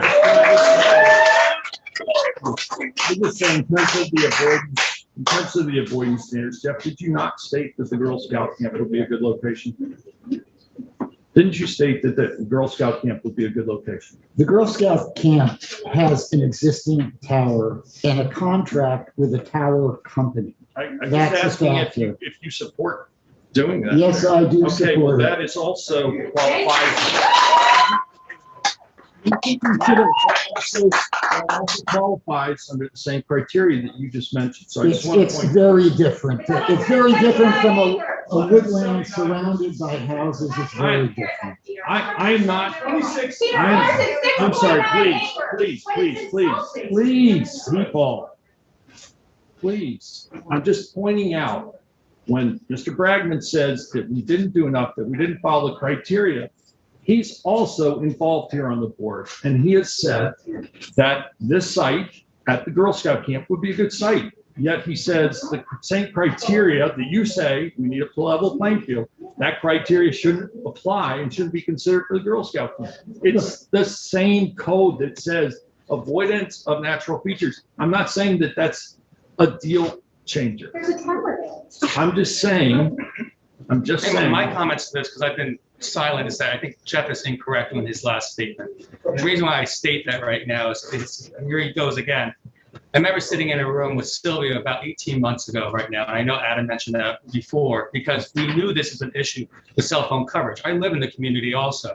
We looked at many of the sites that either had preserved status that could be purchased, that had other constraints as far as topography to find it. So there had been a targeted practice on this, so it wasn't something that just got picked up because it was there. There's other properties that went through a vetting option to get to the point where we're trying to bring it to the town board now. Now, is that the appropriate location? I'm not going to say that yet, but I disagree with what Jeff just said, that there wasn't a process that went through to get us to a focal area. That was an incorrect statement. We talk behind closed doors. There's no closed That's doors, what we Jeff. did. We Jeff, talk behind you closed go ahead doors. and say it's closed doors. Actually, I'm doing my I don't job, think that's Jeff. amusing. Come to I my don't know why office anytime you Sylvia want. doing I'm just sorry, can we just stop the Yeah. grandstanding and back to the meeting now? There's no I'd like to closed move on now to. Jeff, I talked to you in your office about issues. That's not behind closed doors. It's two colleagues getting together to talk about an issue. So if you and I have talked together, I guess that's talking behind closed doors. But if David, Lisa and I talk, that's all of a sudden behind closed doors? I just I'm want to move sorry. on. It's just, That's just I don't want to inaccurate have and any more of not the correct. political grandstanding. It's time to move on with the meeting and do the business of the town. It's not political That grandstanding. Clearly that is, yeah. statement Say is that we political should have, grandstanding. I was the first person on this board. I warned you about this when you introduced the topic. I said, you haven't notified the neighborhood. You have to do it. Completely notified. You rolled over me. We had a You rolled public right over me. We had a public hearing. We had a public meeting. Everybody here, it's in the papers, we made a press Now they're release. here. You're reaping what you've sown. It's called transparency and engaging the public in a conversation about difficult issues in the community in order to try and solve them. That's what it's called. You've used it as a political. We haven't thrown anybody under the bus. We haven't made any decision yet. And I'm sorry, now, we're gonna move on. We have a number of topics that we need to discuss. There's more public comments. Doris wants to speak. This young woman here wants to speak. Okay, I'm gonna take one more comment and then we're gonna move on to public. I'd like to make a comment. And it's 12:30 now. We gave an opportunity for everybody to sign up earlier. The signing, she was not there when I approached. That's because you came late, sir. We're still in public comment section.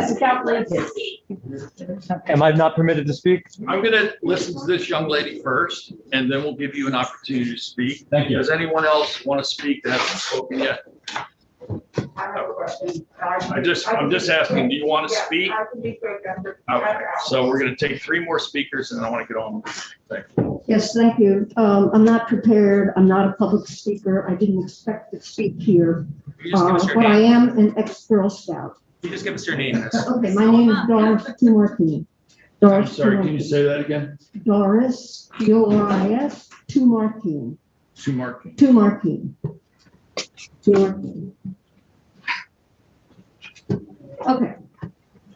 I live in the neighborhood on Lincoln Avenue, but away from the park. And I read about this in the Star and I couldn't believe it. Couldn't believe it. Again, no preparation for this. But when I read the articles, a few things came to mind. A few important things, I think, that I don't understand. The Girl Scout camp. The Girl Scout camp, which I go by all the time on Friday. The Girl Scout camp.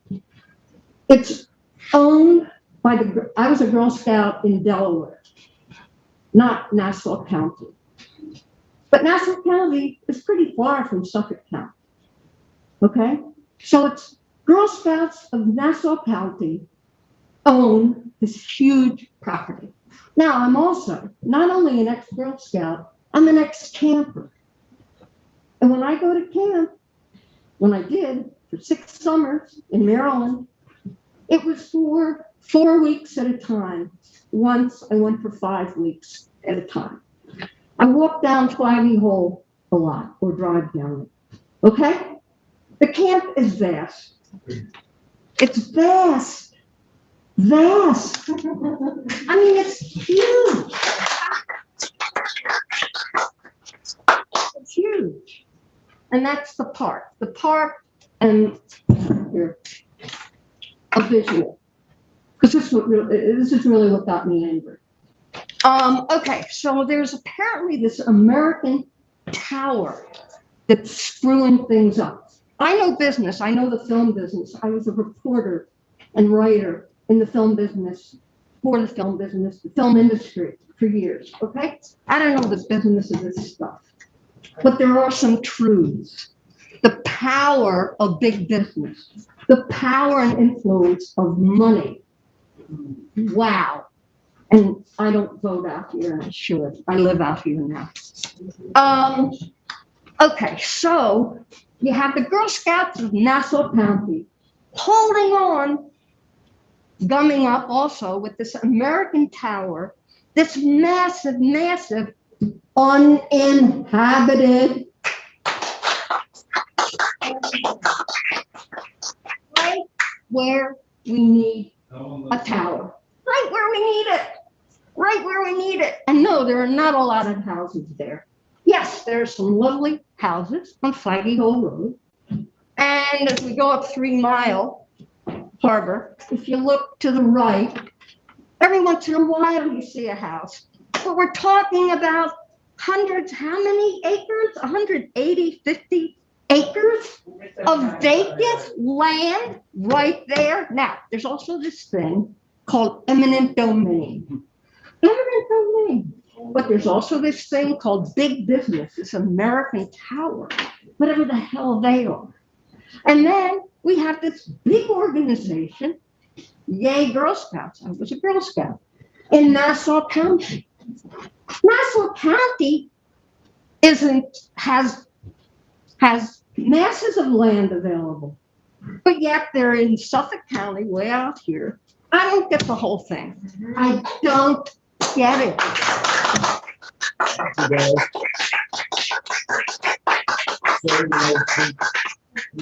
Thank you. There's already a tower there too. And 179 acres. On board, honorable members, and Supervisor Bonskaya, thank you again for the moment to speak. So not Can only you just state your name for the record, please? Sure, Alex Rodriguez, I'm resident of Crandall Street. So not only is the Girl Scouts interested in talking with the town board, but the board actually stated publicly a few times that it did not want the Girl Scouts, that the Girl Scouts didn't want the tower there because there were girls there for 6 weeks a year. That was likely not a true statement because it seems that the town was not speaking directly with Girl Scouts at all, speaking with American Tower, so there's something wrong there. The former town attorney, Carl Arias, offered you the fire department. And my question is, why wouldn't you use your emergency powers to make that happen? And the answer is because it's not an emergency. Otherwise, you could put it there. Are you concerned about the inconsistencies that have been raised here today with respect to the positive declaration in the part 2 for the fire department compared to the Crandall site? There's clearly something wrong there, something that we're not privy to. And when you ask what's the score, I do wonder what the score is, and I didn't realize you were keeping score. I thought we were working together. The town has not done its homework. The town comprehensive plan of 2005, that was reiterated in 2018, marks these spaces as recreational open space. These lands were bought and paid for with taxpayer money from a special fund reserved for preservation. To do what you're doing is an outrage. Taking parkland from public and handing it over eventually to the sale companies is completely wrong. We won't stand for it.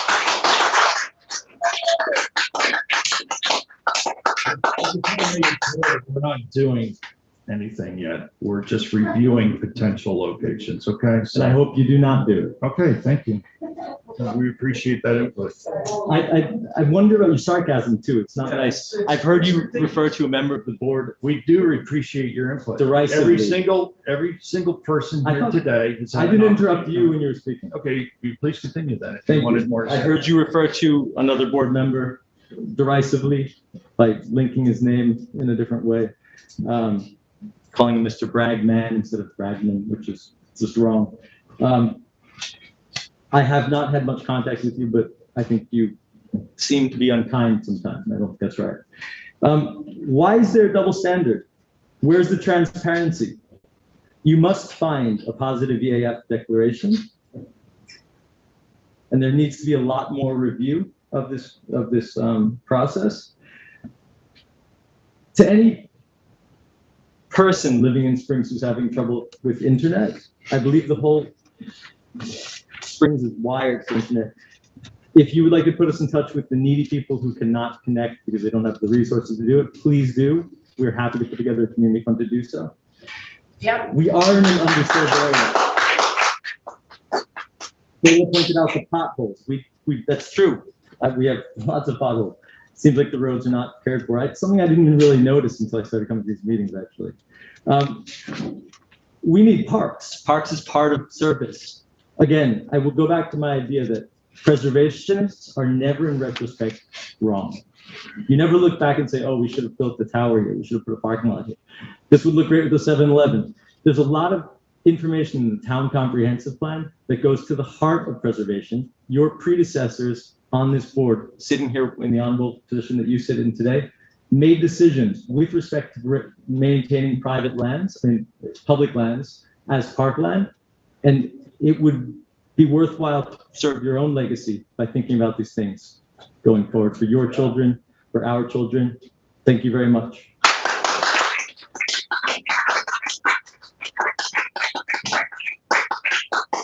Thank you, Alex, and I appreciate the opportunity to get to know you better if you so choose. Yes, ma'am.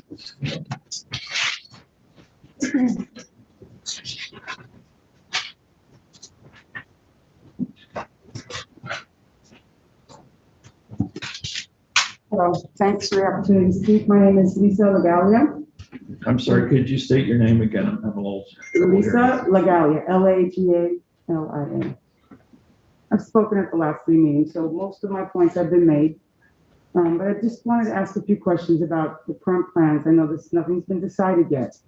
The first time I spoke to you on the phone when I called in, you said that the other locations were not possible. You told me that the Girl Scout they didn't want the tower on their site because it needed to be too high and they rejected it.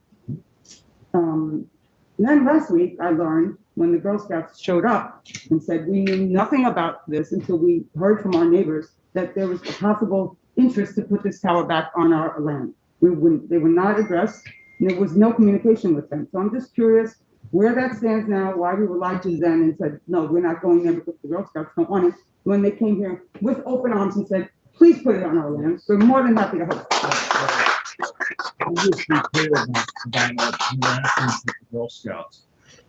We dealt directly with American Tower, which had a tower site lease on the Girl Scout camp.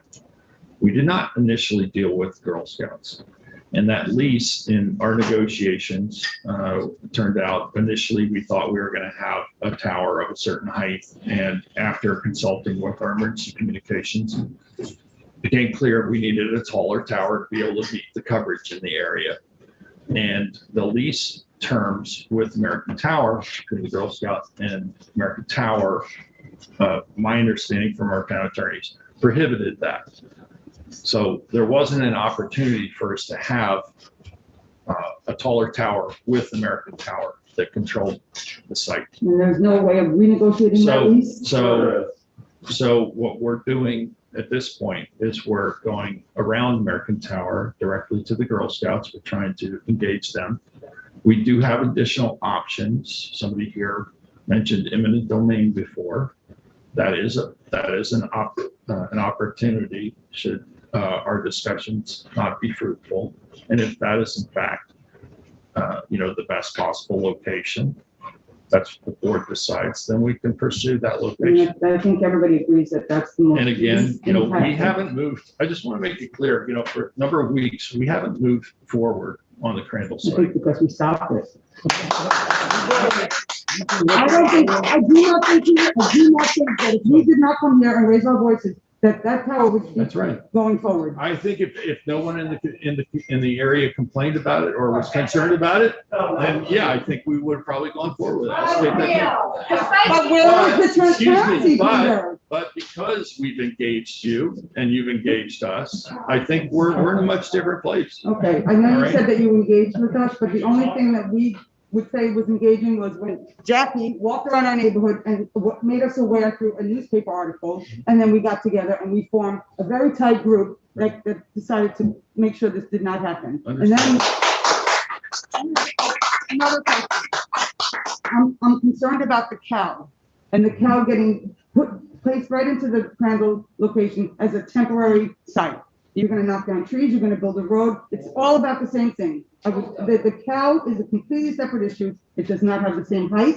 So why can't that go at the firehouse? Why can't that go behind the school? There's a huge lot behind the school. That would not affect anybody with a 100-foot tower, temporary location, back behind the school. All without knocking down trees on our park. And building a road. Thank you. Building a road. Okay. Bulldozing. I want to, do we have a plan for the cow is my question. We At the don't, moment, we haven't made a that's decision. still undecided. We haven't Okay, made, tourism board has not made a decision. okay. Thank you for your time. Thank you.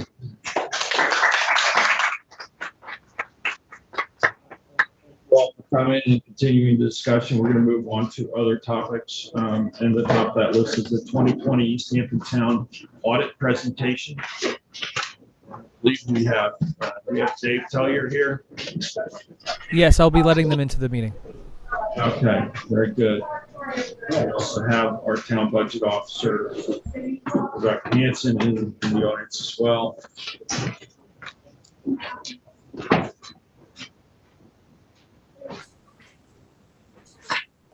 Jeff, could I have that press release back? Yeah. We should go back to the. Well, she gave it to me and it has notes on it. I want to just look at those. And give it to the clerk. Pardon me, David Teller. Do you have a associate named Hauser in the waiting room? Hauser? Yes, I do. All right, I will let them in. Thank you very much. Thank you.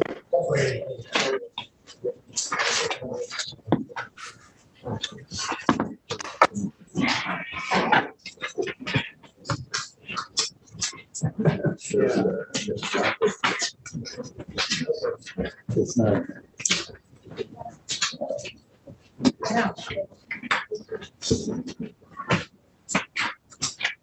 I'm sure you can find it.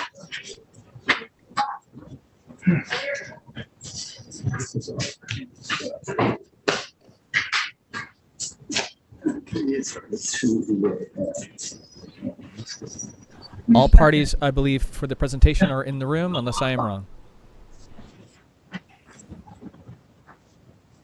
Okay, Dave, can you hear us okay? Yes, I can. Can you hear me? Yes.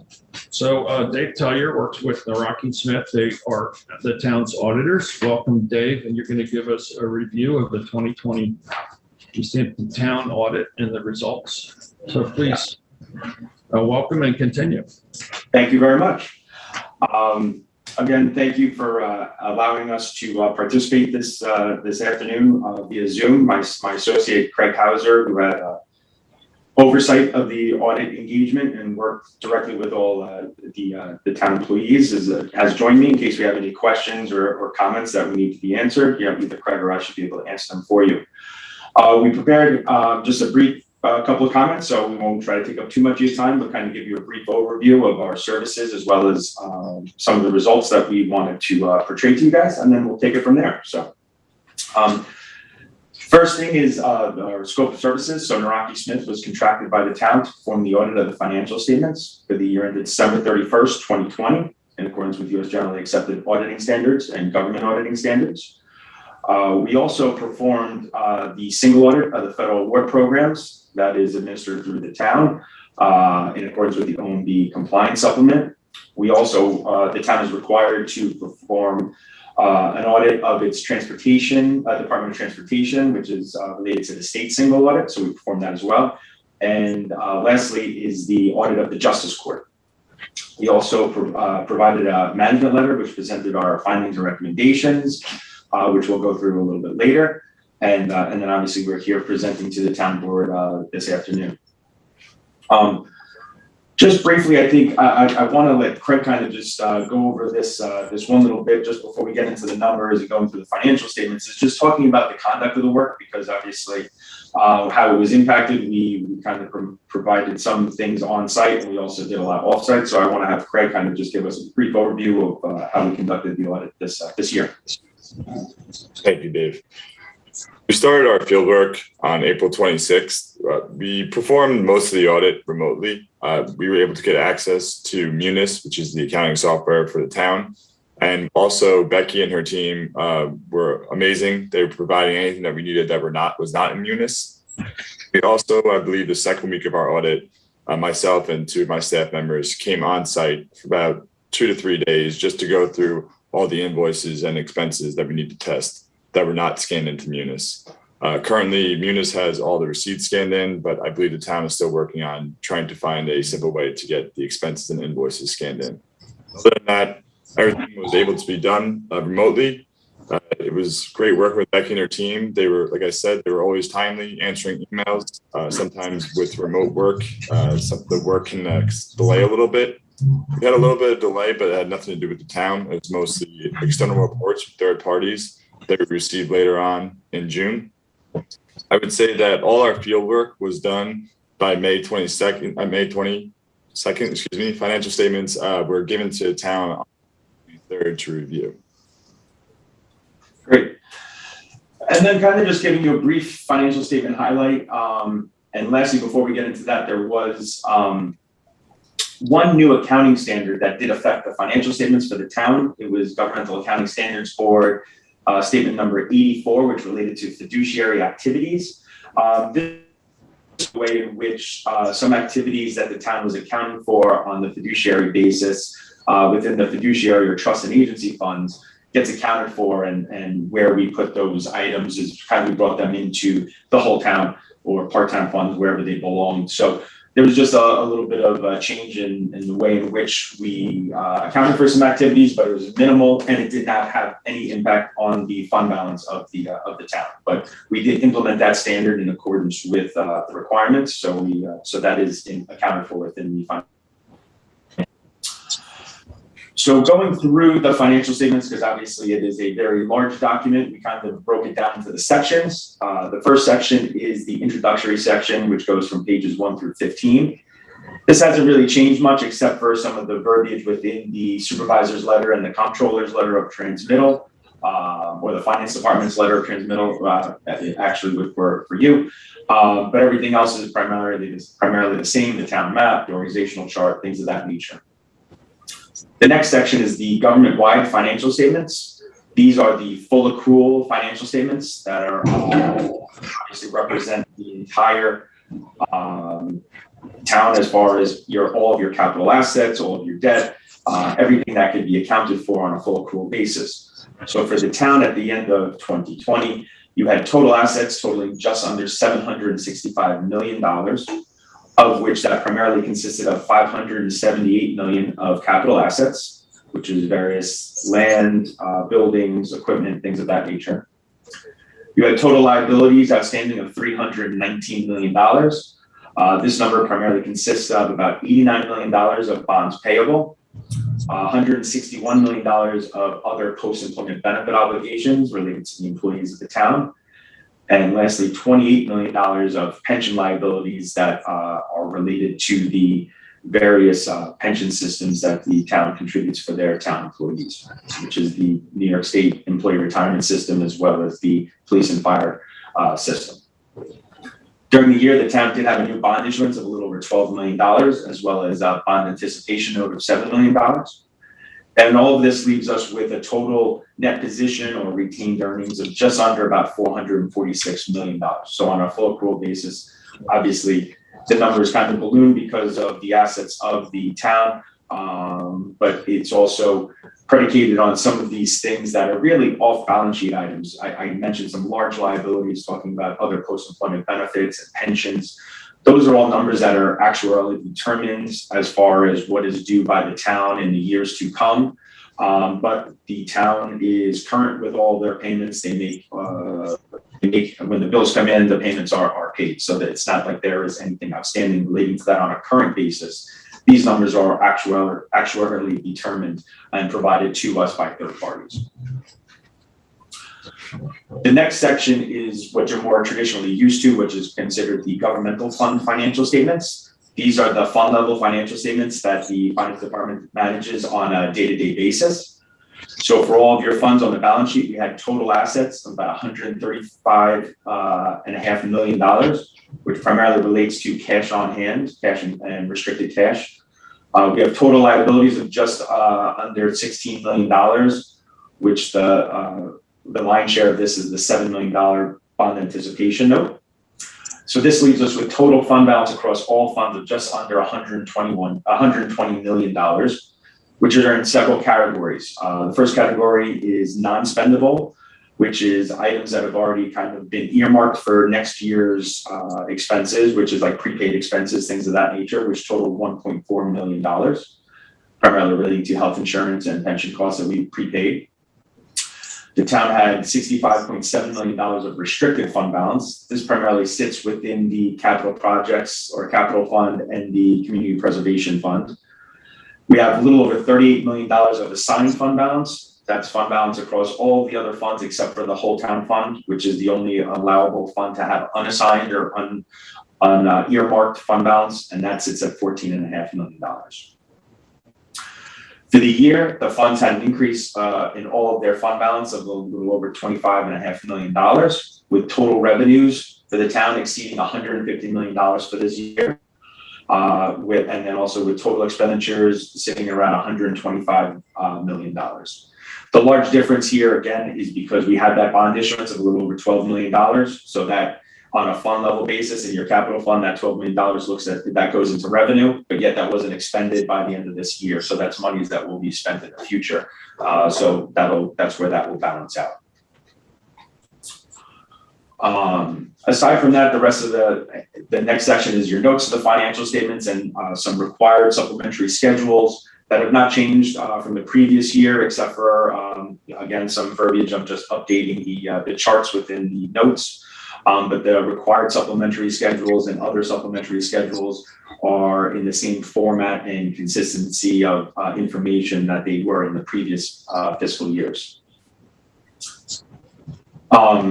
Lastly, I kind of just wanted to talk about findings and recommendations, something we're proud to sit in front of the town board to talk about in a sense of, as we went through our financial procedures. As Craig mentioned, the staff is, as always, wonderful. We come to expect that when we are dealing with the town, whether we're off-site or on-site. But what further solidifies that is that in our review of the financial transactions and the work for our audit, we found no material weaknesses or significant deficiencies in internal controls. We had no current year findings or recommendations or suggestions to improve on those procedures or controls. There were no question cost or compliance items that were identified in our conduct within the single audit that we performed.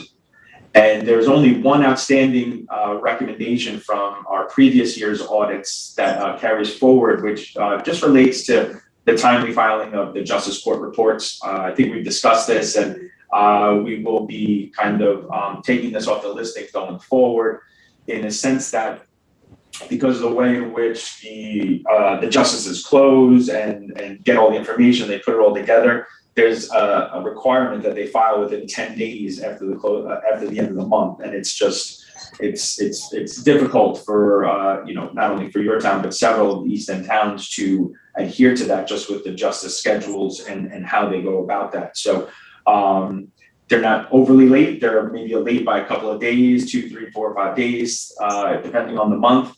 But it is something that they are not timely with. So we had reported it in the last few years, but it doesn't seem with our discussions with them that there's any way to try to really cut that quicker than when they really can. So, but again, they're not grossly late where they're not filing things for months on end. It's literally within a few days after the due date. So I just wanted to make sure that you were aware of that. And that's really concludes our presentation, at least on remarks that we had prepared, but we'd be happy to answer any questions that any of the members have for us. Well, Dave, I'm happy that we got such a great report after audit and review. And are there any questions from board members? Just the one that's outstanding with Justice Court, have you made any discussions with Justice Court or the town board liaison for Justice Court to try to assist in that, even though it's a minor amount of days? We, just with the Justice Court, we have not had any conversations with the town board liaison, and we should. So we could follow up with that and see if we can assist in helping us get a better timetable with that, and we can move forward before we kind of close the door on that recommendation. Or again, it's not something that we won't continue to look at because it's one of our procedures. But I agree with you. We will reach out and we will have those discussions. Thank you. Any other questions from the board? Okay, thank you so much. And Craig, we appreciate your work, and very happy to see that we got a nice clean report and no significant weaknesses or issues that we need to address. So thanks for the good news. Well, we appreciate that. We like to deliver that, and we appreciate the relationship with the town. And we wish you all the best, and stay safe and healthy, and we'll see you soon. Thank you. You too. Thank you. Bye-bye. Thank you. Thank you, Becky, and also Lynn Bernard, who was here previously too. We now have a discussion about the town's public engagement update and plan. Okay. That we'd like to discuss relating to the East Hampton Airport. And we have with us today, I believe, Lisa Corey, Arts and Sciences, our consultant, and Peter Flinker from Dodson Consulting.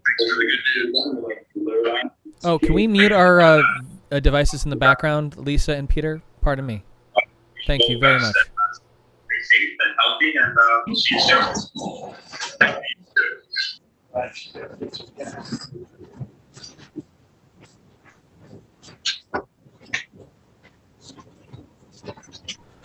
Okay, are the background devices muted? Yeah. Thank you very much. Lisa, you may unmute yourself. Lisa, it's in the background of your house, I believe. I think there's a TV or something on. No.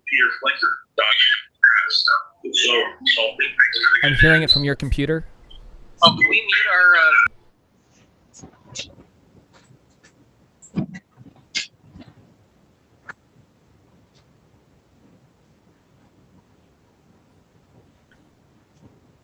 Bear with us while we sort out the technical difficulties. All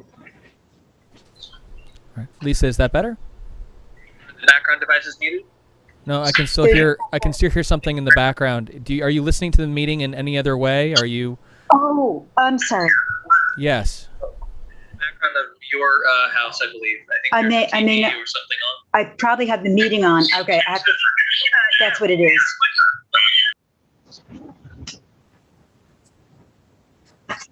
I'm sorry, I have to get rid of the meeting.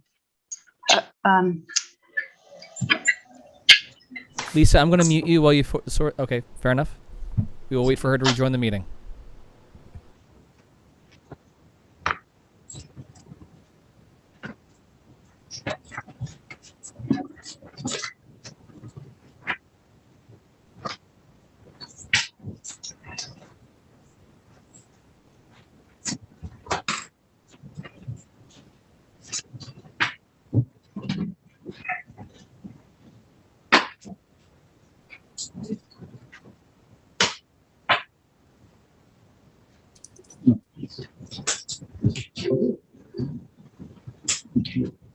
With no problem with the policy.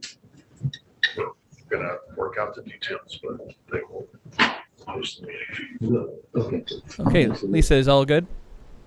Yes, sorry, I had the meeting on. No problem. It happens. I didn't realize it was still going because I was listening to it. Sorry. Well, again, welcome. We have Lisa LaCorey from Arts and Sciences, outside consultant, and our consulting firm, Dodson Flinker. Peter Flinker's here to present our public engagement plan for discussions moving forward about the airport and re-envisioning process. Hi, Lisa. Can you tell us about the proposal and how we're going to break into small groups and you're going to make it work? Yes, that's our intent. All right. Good afternoon. It's our pleasure to be here. As the supervisor said, I'm here. I'm Lisa LaCour, and I'm here with Peter Flinker of Dotson and Flinker. And today's presentation and discussion marks the fourth recent town board work session where the airport re-envisioning has been discussed. Can we put up our PowerPoint, Peter? There it is. Okay.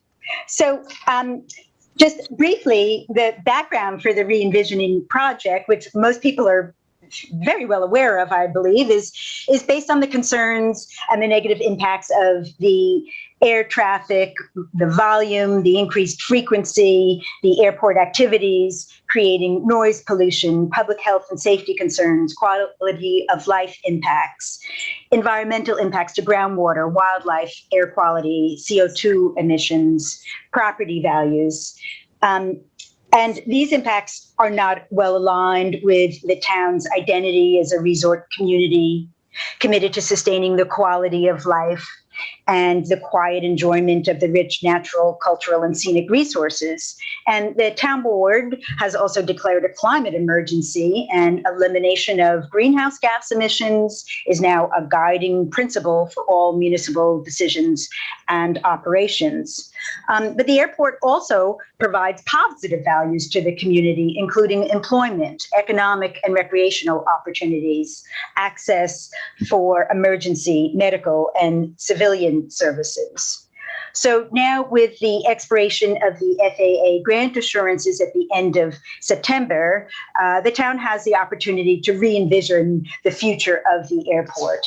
And the process is designed to address these concerns that I've recently talked about and other issues that are going to be articulated through the process. We're kind of beginning and laying out what the public input process are. So if I can go to the next slide. So extensive public participation is a key part of the re-envisioning process. And it really involves a combination of fact-finding presentations, listening sessions, workshops with breakout groups, opportunities for written comments, and we'll talk about all of these opportunities in a minute. It'll focus on sharing and discussing what the essential facts are regarding the airport and gathering ideas and opinions from the stakeholders and the public at large. The next slide, please. So the three main avenues for the public engagement are the town board work sessions, the public workshops, and submission of written comments. Next slide, please. So, as you know, there have been a series of town board work sessions. There was one on May 11th, July 6th, August 3rd, today's August 17th, and there's one projected in the beginning of September, the date's still to be determined, possibly of September 7th, where professionals retained by the town have made presentations about environmental resources, air quality, economic impacts, operations, jet traffic, noise.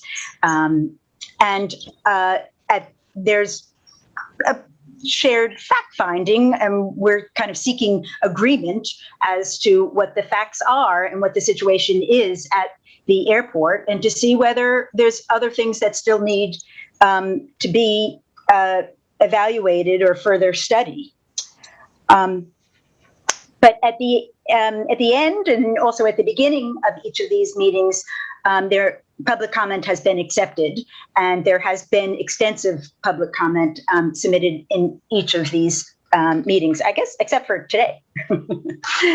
Next slide, please. So in case anybody missed that, or if anybody wants to see it again, access to these consultant presentations is available on the town website, as is this report too. So people don't have to, be copying down what all the URLs are here, but it's on the town website, what each of the presentations was about, where you can find them. And also, next slide, there's video copies of each of the presentations available so somebody can read it or they can watch it. And again, here's all the ways to access it. Next slide, please. And there's also an avenue to be submitting comments in writing. There's a dedicated email address called reenvisionhto@ehamptonny.gov.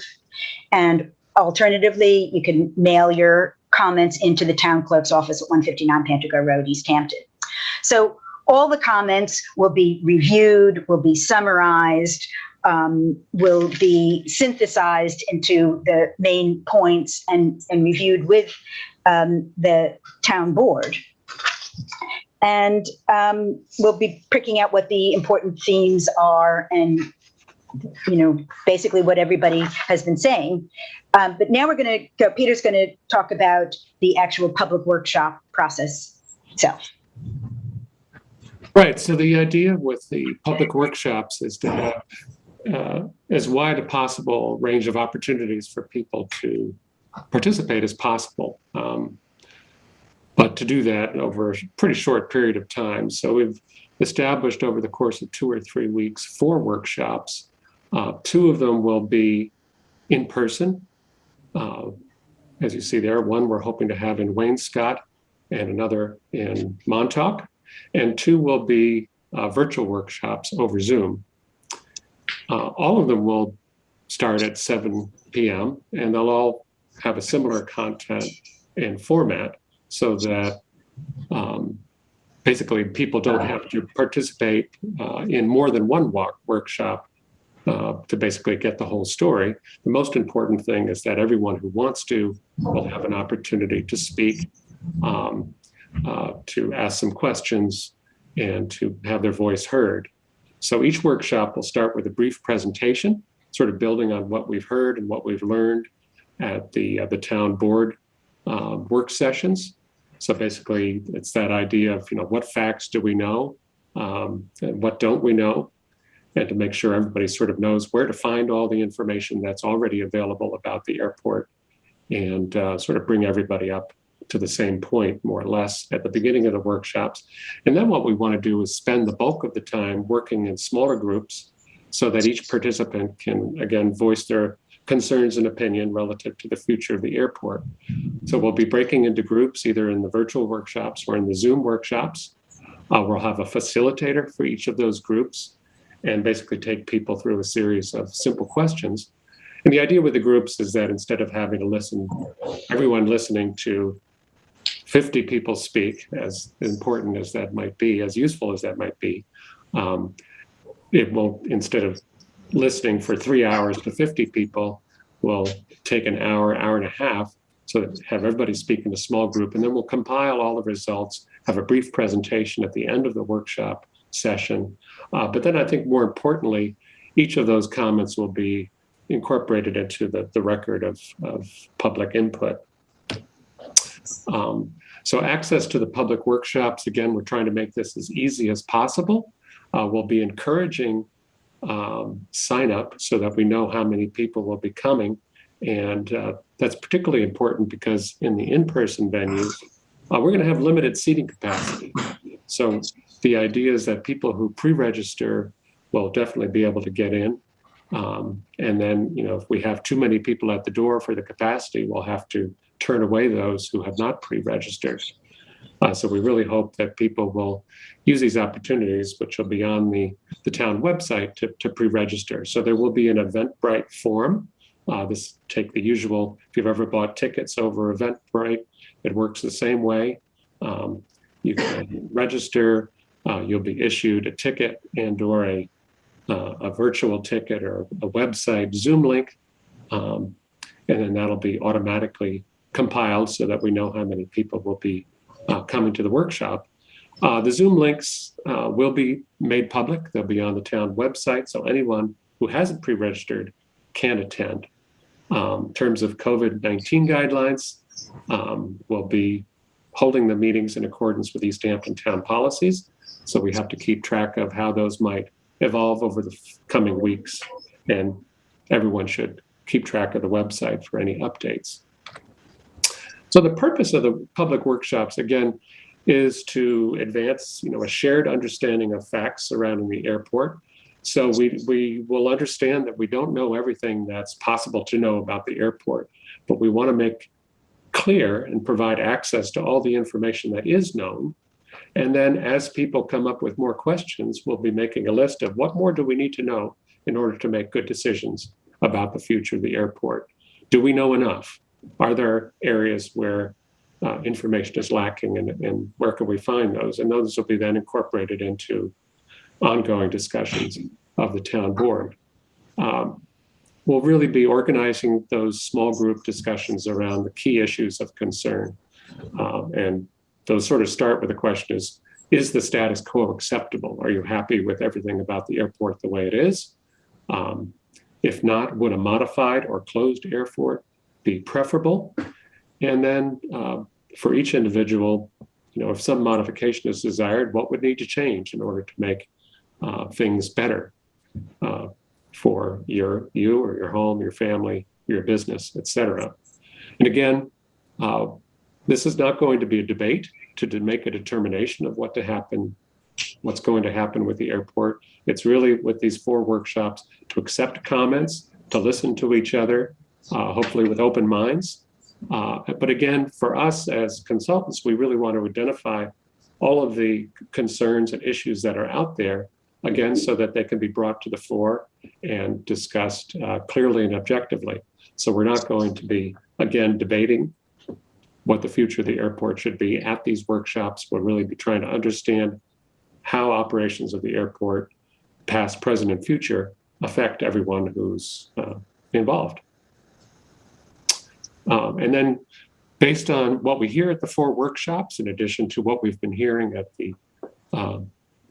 the town board work sessions and the information that we'll get through written comments, we're going to be developing a summary report that really describes and assesses all of the positions that people state, as well as our understanding of the underlying interests that are involved with stakeholders on all sides of the issue. We understand that there's an economic interest for businesses that rely on the airport. There are environmental interests and personal interests for people who are affected by airport operations. So we really want to, again, list those and take an objective look at them so we can understand all sides of the issue. And then that, again, can be addressed during an ongoing re-envisioning process. And then the final thing will really be a discussion of the shared fact-finding process and trying to understand, again, is there information that is still needed to be sought out there? Do we need more studies, more consultants to look at this, or do we know enough to make a good decision about the future of the airport? So that's really, again, an overview of the public participation process, and I'd be happy to answer any questions. Any questions from the board?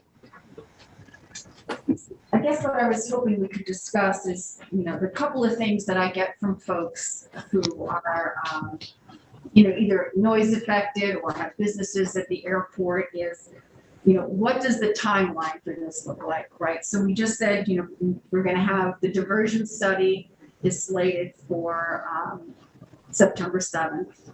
And then we start this community engagement process on September 9th through the 20th. And then Lisa and Peter have to come back with a summary report, which is going to put us, into October. I think it just, the community would like to know, when would the board be making this decision, right? And then, we talk about what we want to discuss in these meetings, and we've said, status quo. Well, I think I speak for everyone that status quo is, not acceptable. So it's either, we close the airport or we modify the airport. And again, folks are asking me, well, what does modification look like? So from what I'm understanding, that's going to be part of the discussion in the community engagement. So for us to really to make an educated decision about, and a thoughtful one about, a modified airport or closure, that's going to need some time to, consider and play out. So, I guess it's, you kind of read between the lines in this presentation, we're a ways from making that decision. And I think the community needs to, understand that there's still a lot of work that we have to do. But I think, some of the concern really surrounds the fact that people want something immediately to happen, and I can appreciate that. But there is a great deal, I think, for us to better understand what are the implications of any one of the scenarios or paths that we might choose going forward. What are the implications and repercussions of that? And I think we need to take enough time to really kind of fully understand each of those alternatives in order to make a sound decision about the airport. I think it's also important to emphasize that because we will be gaining control over the airport beginning, I believe, September 26th, after that time, we will have the authority to really take a path where we can impose restrictions or close the airport.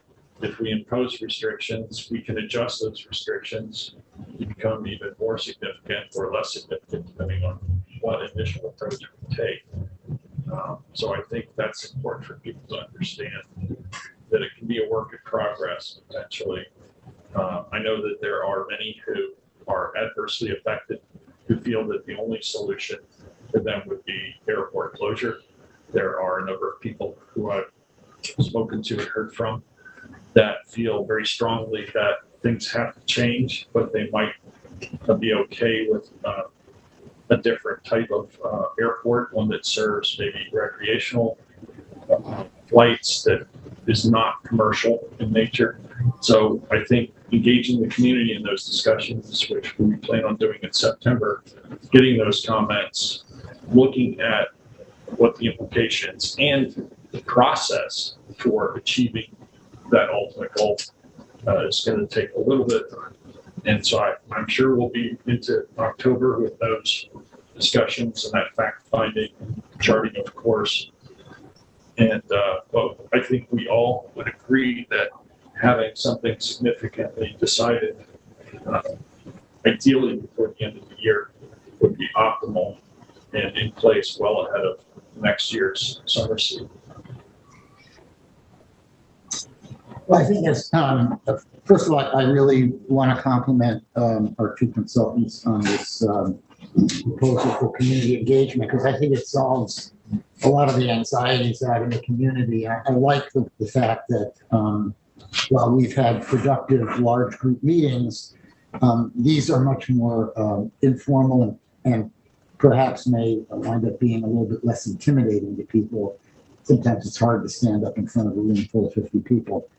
And also the fact that there are a number of small groups, I think, is probably going to have a tendency to encourage people to express their views. So it's a good way to get a little bit more in depth in the community. And I find it reassuring just to go through this and look at the issues that will be discussed and the mechanism to move us toward a conclusion.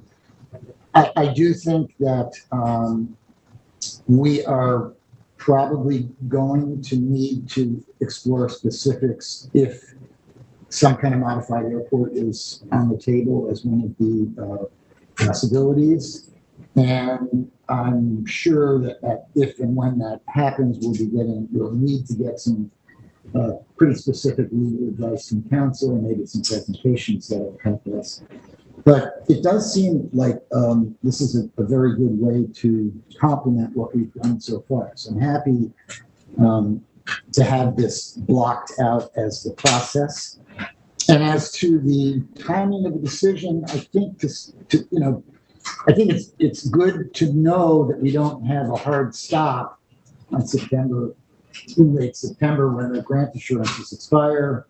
And we may have to see where we're at in terms of the conclusions that we get from our consultants from the small group breakouts and the type of legal advice that we need from counsel. So I don't really want to predict when and if we might make a decision. It may come faster than we think. Maybe, maybe it will come earlier than we think. But at least we have a clear roadmap now, and it's an orderly process. And I think that should be reassuring to the community. And I have to say, so far, I've gotten many positive reviews from folks who have participated in the larger meetings, and I would think the smaller meetings would receive equal praise, because it's a good idea. I think people are going to be more comfortable with it. And then we need to get Cooley in here so we can understand what it is we could do, like how we can modify the airport. I know we're banking on the November 2020 letter that we received from the FAA, and I think that it would behoove us, and maybe they could do it when we're getting the presentation from HMMH for the diversion study on what a modified airport could look like. Where, what are the parameters we're working with? Because I think for folks to go into this community engagement, the more they know, the more fruitful the process will be.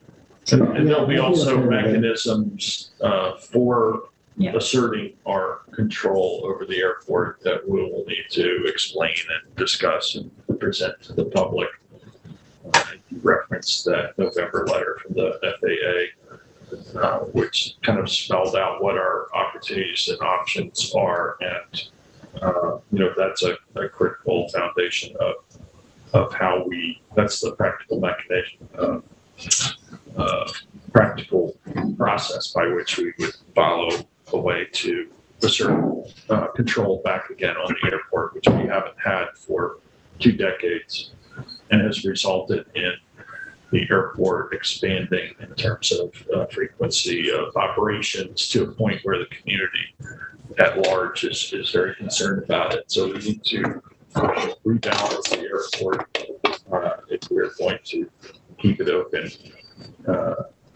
I think these workshops, again, were really productive in terms of us understanding what the various hamlets wanted during the hamlet plan study. We used this process for the coastal assessment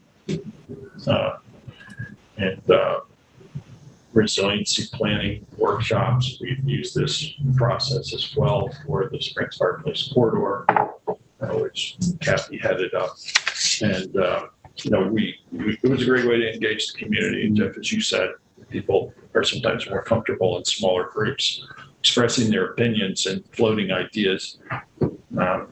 So that's, I think the message to the community is that we're actively, pursuing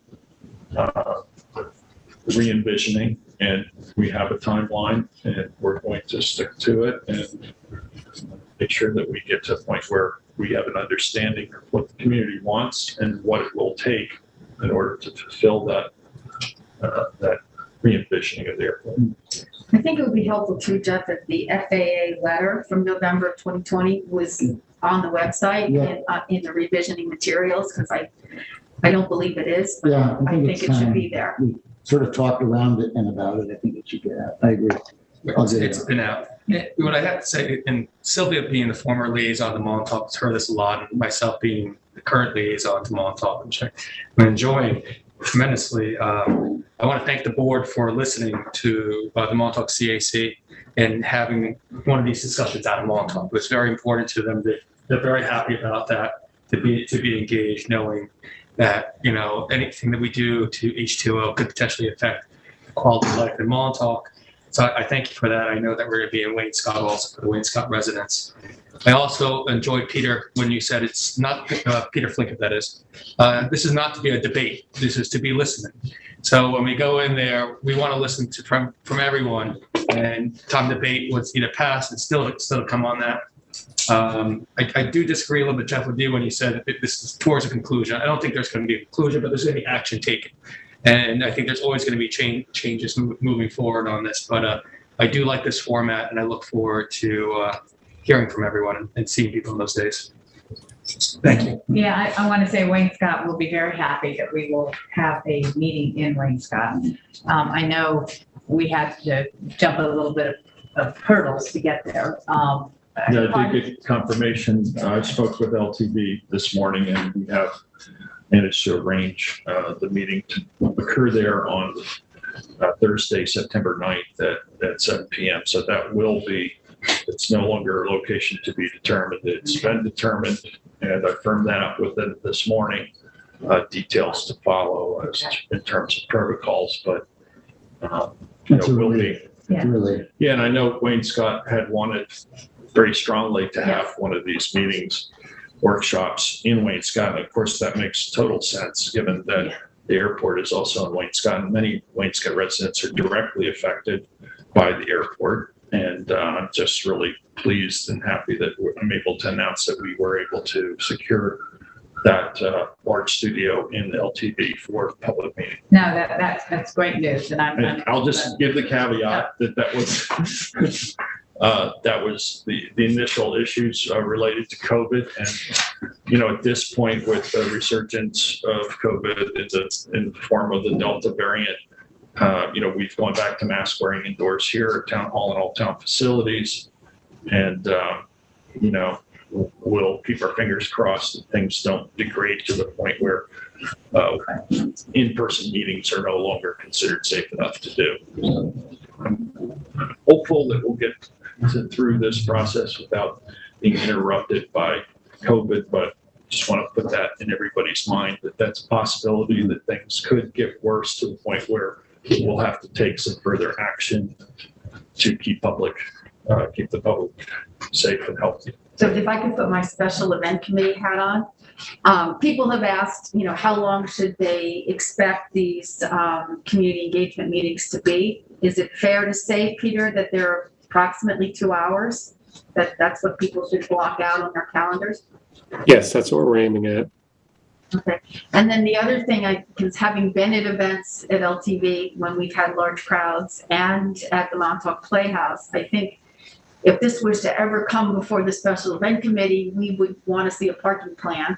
I think we should have, whether it's traffic control or, town staff directing people where to park so that things don't get bottlenecked or, there could be more parking, but because a car parked a certain way, other cars couldn't get through. Because I think we have to anticipate, pending what happens with the Delta variant, strong turnouts. And Peter, you had said that people should, pre-register.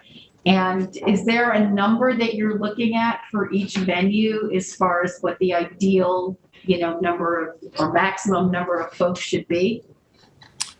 My understanding is we were limited to 150 at LTV. I'm not sure what the Montauk venue limit is. Is there a limit on Zoom? No. Great. So Peter, I was going to ask you about the Zoom. So you said that the Zoom links would be provided on the town website. So how do you control that? Who is coming into that Zoom meeting and whether, and do we, if people have comments from Los Angeles, do we have them also on the Zoom link, or is that how do we handle those that might want to comment from some other place? So I think one of the reasons we're having both the in-person and Zoom formats is we want to make it as open and accessible as possible. That means allowing for outsiders to participate, especially in the Zoom meetings, just as they would someone could drive from California and show up at Town Hall. So in the interest of making it accessible, we're not going to require people to pre-register in order to get the Zoom link, but we will have controls. So if there's any disruption, we can easily remove people from the Zoom meetings. We'll also, in the small group discussions, we'll be asking people to state their names and their addresses, and that will be recorded in the recordings of the Zoom meetings so that we'll know at least where people said they were from. Yeah, I think that's important, particularly on a Zoom link, because it could be overwhelmed. Well, I just want to add that I am really pleased to have Dotson and Flinker and Fine Arts and Sciences doing this. because I know the town board has a great deal of confidence in both of your entities and long experience with the two of you. And I've said it before, I've watched you both in action, probably Lisa longer, for many years. And I've seen how productive you can make these small group encounters. I think you really have the knack for bringing people out in a kind of a conversing way, not an argumentative way. And I think it's going to help us.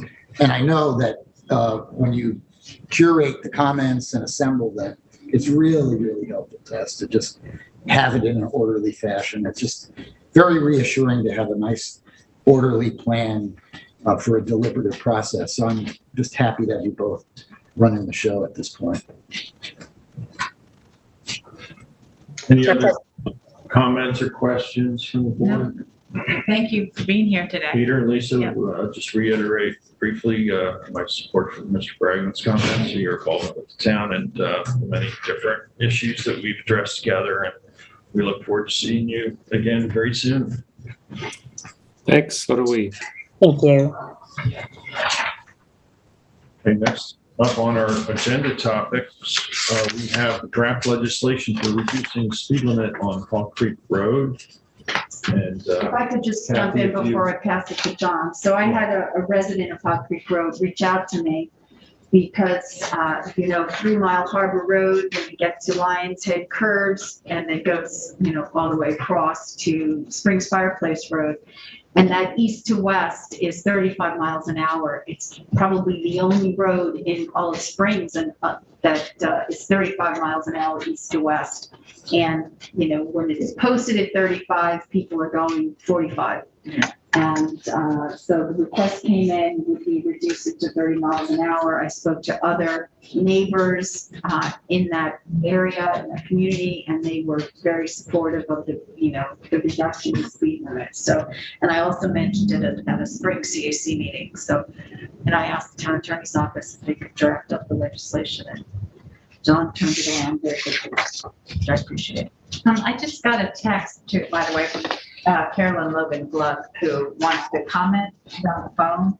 And I think it's probably about the site in Waynescott. So we may want to have our comment on this. I know we're going backwards a little bit. I don't know if that's. Yeah, I mean, we've closed public comment, but I'll give deference since she's the chair of the Waynescott CAC, and we are talking about the airport here. And I'm sure she was anxious to know whether or not we would be able to have a Waynescott, location. And I'm sure she'll be. So, Jason, do you have a Carolyn Logan Gluck on the line? Yes, I do. Give me a second. Let me unmute.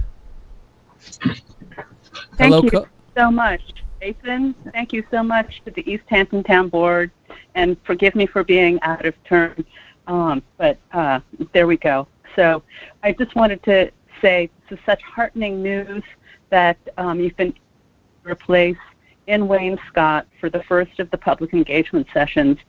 You know that this was a much wished for opportunity, and I'm sure it took no shortage of effort and creative thinking on your part. And I'd also like to thank the folks at LTV for being accommodating.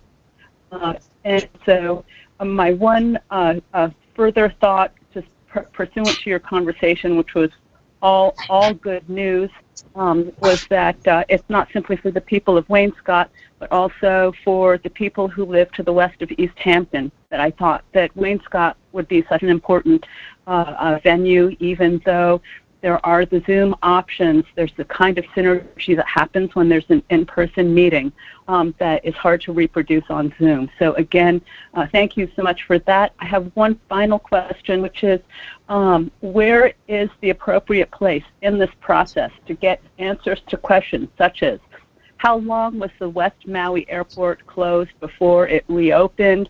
Would the same kind of strictures be applicable here? Do ANCA, what kind of regulations does ANCA impose if the town board decides to keep the airport open but try and revise the way in which it's used? These are questions that have been dodging me and others, and I'm not sure at what point in time or where is the right place to pose them and try and get the answers. Well, I think, Carolyn, having our outside counsel address those issues directly will certainly be part of the process, as I mentioned earlier in the meeting, going through what the mechanisms required to assert our control over the airport is an important aspect of this public engagement. And, I think there are some remaining questions about how that would happen. But I would hope we could do that relatively early in the process so that there could be some discussion amongst those workshop groups. So that's what I would hope. So again, there was mention of making sure that everybody knows about the letter that we received from the FAA that resulted from a meeting that I had with them directly in the spring before, which lays out what our options are. So I think, that's a first step that I think will be informative.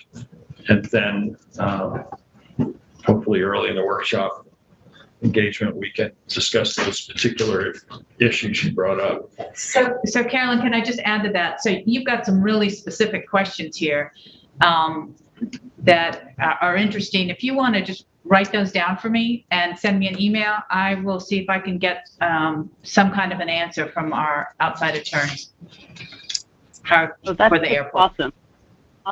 Yeah. Okay. Thank you. Thank you both, Professor and Sylvia. Yeah. Great. Thank you, Carolyn. Thank you. Be well. Have a good rest. Bye-bye. Thank you very much.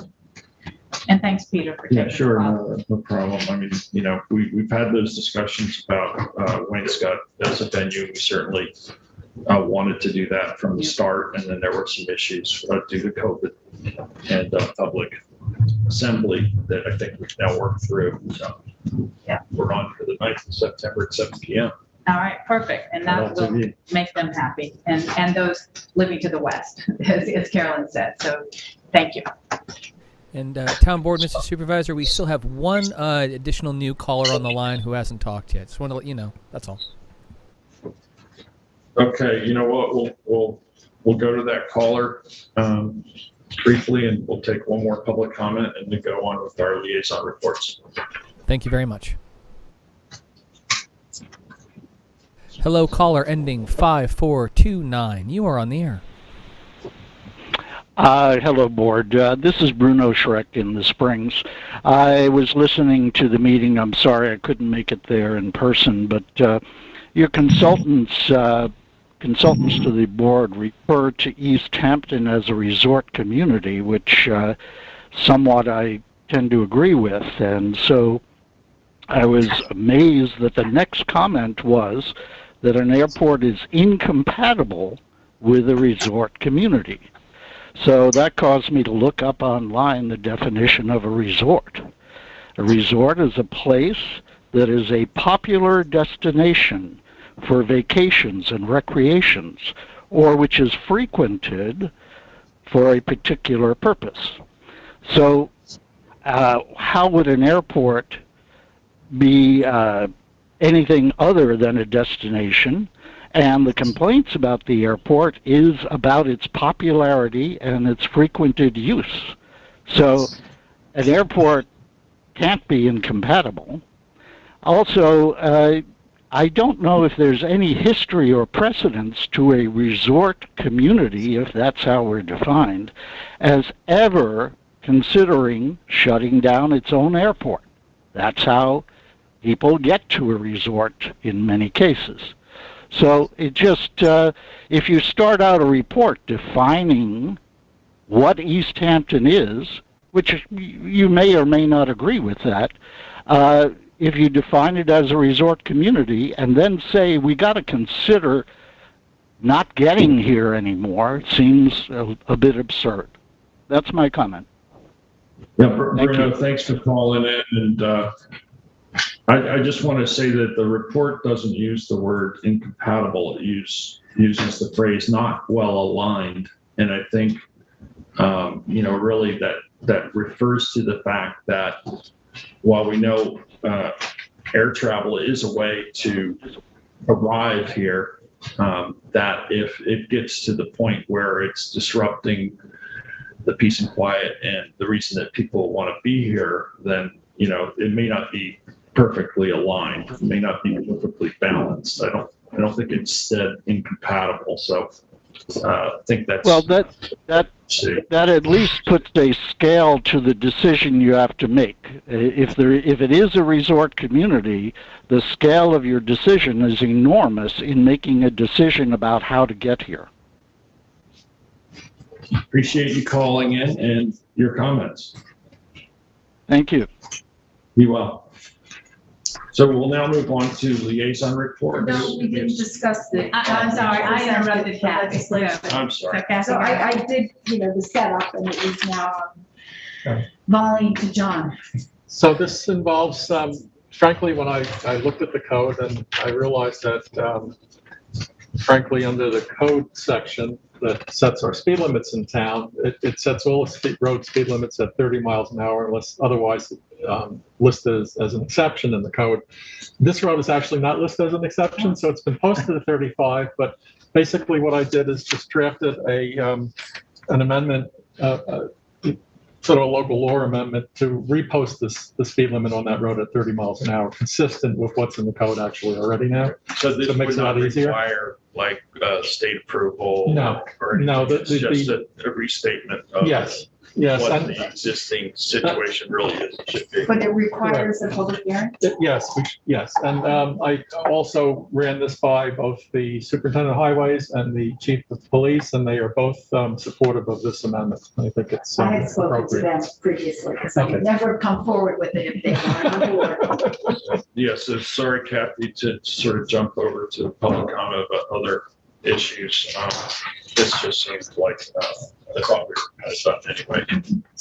But I just quickly, I drive this street a lot. I drove this morning. There's a sign that says on there, it's been perfect there a couple of years, says drive like your turkey lives here. We might see some kids. There's a little bit of a narrower street up in that area, and I think it's appropriate to bring it down to 30, and then it comes down to enforcement. Yeah. We'll see how that goes. I mean, I agree. I think it's consistent with the neighborhood speeds and very few locations above 30 in town. So. No, and Kathy, thank you for taking the concern of the citizen that you had and moving this forward. Okay, so are we ready for liaison report? Sure. So Human Services continues to serve lunch from 11 a.m. to 1 p.m. Right now, we're averaging in East Hampton about 40 participants a day, and about 15 seniors in Montauk. Last week, we had a meeting with Suffolk County to discuss the Springs Fireplace Road reconstruction, and particularly as it related to the commercial industrial area. So the meeting was set up by Suffolk County Legislator Bridget Fleming, the Commissioner of Public Works, Joe Brown, Chief Engineer Bill Hillman was on the call, Town Highway Superintendent Steve Lynch, his Deputy Rob Green, Town Attorney John Jolnicki, Assistant Town Attorney David McMaster, and the bulk of the conversation centered around how the town can help to mitigate drag out on the southern portion of Springs Fireplace Road, where the properties are commercial industrial. There have been some community members that have been concerned.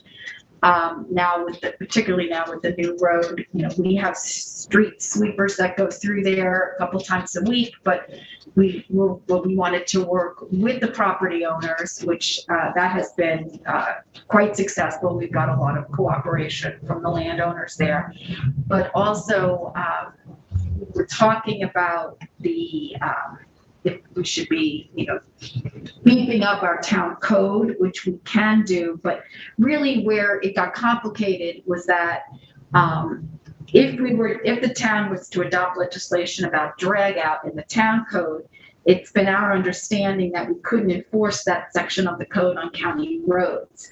And so if we can't issue town violations citing county codes.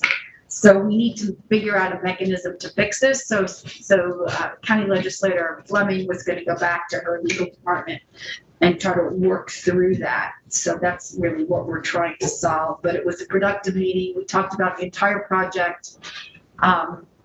I know that there have been some complaints about just north of Abraham's Path where a fence and steel guardrail went in. That was not in the original plans. At the very end, I don't know if you recall, the town board looked at the engineering plans and we asked about a turning lane over by the intersection of Abraham's Path and Springs Fireplace Road. And that was a change order that was never run by the town. So they put in galvanized steel. It's, you know, to say that it's unattractive is like the understatement of all time. You know, so, you know, our aesthetic here would be to have a wood guardrail. Yeah. So the county legislator Fleming is going to go back and look into that and see, you know, if we can mitigate that. We also talked about the paving schedule, and they had said that they believe that the construction would be done by the end of this week. So fingers crossed, because, you know, mid-August is not the time you want no roads being paved, but you know, there's been good communication. The asphalt company and the whatnot has been dealing with Steve, giving him information, and we're getting it as well from McLean, who's overseeing the project. So hopefully that's going to get wrapped up this week. And then just want to let folks know that the Spring CAC is meeting next Tuesday, August 24th via Zoom.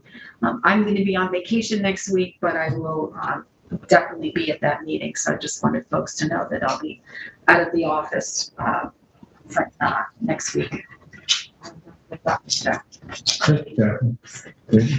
I got a bunch of things, if you don't mind. I want to let everyone know that BOEM is providing the New York Bight Offshore Wind Environmental Assessment Update. They're going to publish a draft EA on August 10th, 2021, which they did, and then invite stakeholders to 2 public virtual meetings, which are going to be held on August 24th at 1 p.m. and also August 25th at 5 p.m. You can contact boem.gov/renewable-energy /state activities /New York Bight if you have any more information. Also in our fisheries, we received this, and I passed this along to our FAC members. Climate change scenario planning. They are looking for input needed to prepare for uncertainty in ocean conditions and fisheries. On the east coast of the United States, some species of fish are already experiencing climate-related shifts in distribution, abundancy, and productivity. Although the future is uncertain, the continuation or acceleration of climate change has potential to strain our existing fisheries management system and alter the way fishermen, scientists, and public interact with the marine environment.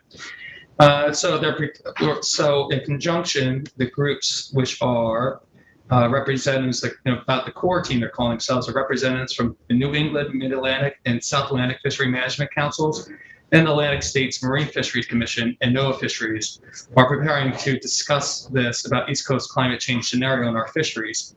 They're going to have 3 kickoff webinars upcoming. If you're interested, Monday, August 30th, from 4 to 5:30, Wednesday, September 1st, from 6 to 7:30, and Thursday, September 2nd, from 10 to 11:30. Please contact Tina Berg, our Director of Communications at the Atlantic States Marine Fisheries Commission, or my office. I can get you more information. But it's nice to see, interesting to see if the fisheries are looking at a long-term approach to climate change also too. I wanted to let everybody know about the Travis Field softball tournament. I know I did this last year. It was quite well attended out there. I think Buildings and Grounds were getting the fields looking wonderful. They had nice weather, hot weather. I'll let everyone know the A bracket winner was Bad News Bubs, which is from GT Power.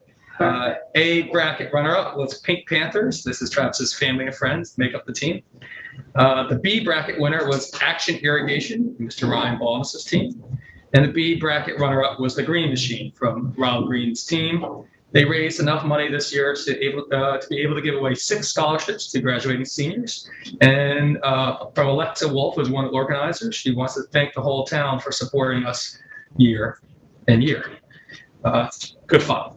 Yeah, thank you. No, it was busy and fun down there too. And Kathy, thank you for following. It was a busy weekend because we also had at the American Legion, the Lions Club had their dog show, which had a huge turnout. Yeah, it's a barking success, howling success. That's cute. And okay, so also I want there is going to be a new vaccine clinic. Are you on this one? Oh, go ahead, Dave. Okay. There's going to be a vaccine clinic upcoming. It's going to be at the Montauk Playhouse in coordination with Southampton Hospital on Tuesday, August 31st and September 14th. It's a 2-shot dose.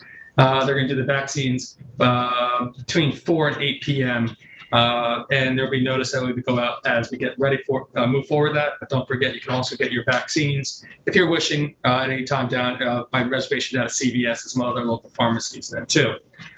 I wanted to pass this out to our board members. I know I brought it up in my liaison report yesterday or last week. This is a litter initiative flyer that I will get you a PDF copy if you can. What we did is we have Kevin Cooper going around with his department staff right now to members of the community, specifically businesses, to go over Chapter 167-4, which defines and discusses about quasi-public property, which is pretty much businesses have to maintain the property in front of their establishments, even though that property might be municipally owned. And he's getting great results from Montauk. Started yesterday, and the staff's out there today, and we're going to go to all the hamlets. A lot of businesses just might not know about this section of the code. There's a QR code that goes on there. It also tells about any type of fines, which we're not doing. We're just looking for compliance and assistance in cleaning up our community. I want to thank Gabriella for making this flyers together, and for Kevin for getting in front of it. And as everyone knows around Lee's household, many hands make light work. So I hope that's the same for this situation. So if you don't mind, everyone, I'll email this flyer to you. Maybe just pass it around to your CACs and then business committee and such. Yeah, I just want to say that on the business committee, the Montauk Chamber also put this into their weekly newsletter that they send out with the code attached to it, hoping that, again, we would help deal with some of the litter problems that we're seeing around town on a very busy summer. Yeah, exactly. And I thank Kay Tyler from there, and also when Kevin was going around, some of the business owners that have already seen it. So I think we're just trying to reinforce from. Yeah, no, this is great. Thank you. Thank you so much for doing this. One thing also that I instructed Kevin staff to do is for temporary signage, some of these placards for businesses, if it was from a psychic to power washing, to remove them because they're not allowed in the towns right away. And he's working through that right now, removing some of these unsightly. And that came up in our enforcement meeting last week. Oh, did it? Okay. All right. So he's working on that, and she's removed some already. I want to let the board know that the skate park, we've received some of our final designs. I'll bring it to the town board in September. The Montauk Skate Park Coalition is still actively fundraising and getting very close to their goal for the fundraising. And on this Thursday, I will actually have a resolution on to accept the $100,000 donation that has come in for that. And I'm forgetting the husband and wife name, but it's on the resolution. I'll make sure we'll notice that. The Nature Preserve Committee met this past week. We had an off-site meeting in Montauk. It was quite enjoyable. We discussed stepping stones in Montauk off of East Lake about cutting down Phragmites, and led into a larger discussion about Phragmite removal or remediation. We're looking at other properties for potential nature preserves. And also specifically, there's two properties that the town recently has purchased, the CPF recently has preserved, and potentially naming them for people who assist in their acquisition.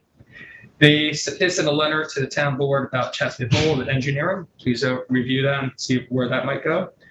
And I also want to let the committee know that for Thursday is going to have a resolution for an updated waiver for southern pine beetle infested trees at our dump that we've discussed also.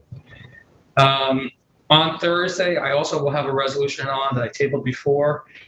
This will be for active Bonnet Road weight limits that will go from Collins Ave up to Floyd Street area. Again, we've changed just some of the language in there that's very consistent from tons to pounds, which when a resident mentioned on there. But pretty much it would limit vehicles of a certain weight over 9 tons, except for local delivery. Personally, my opinion on that is that it will bring it back to what it's been in that community for the last 75 years.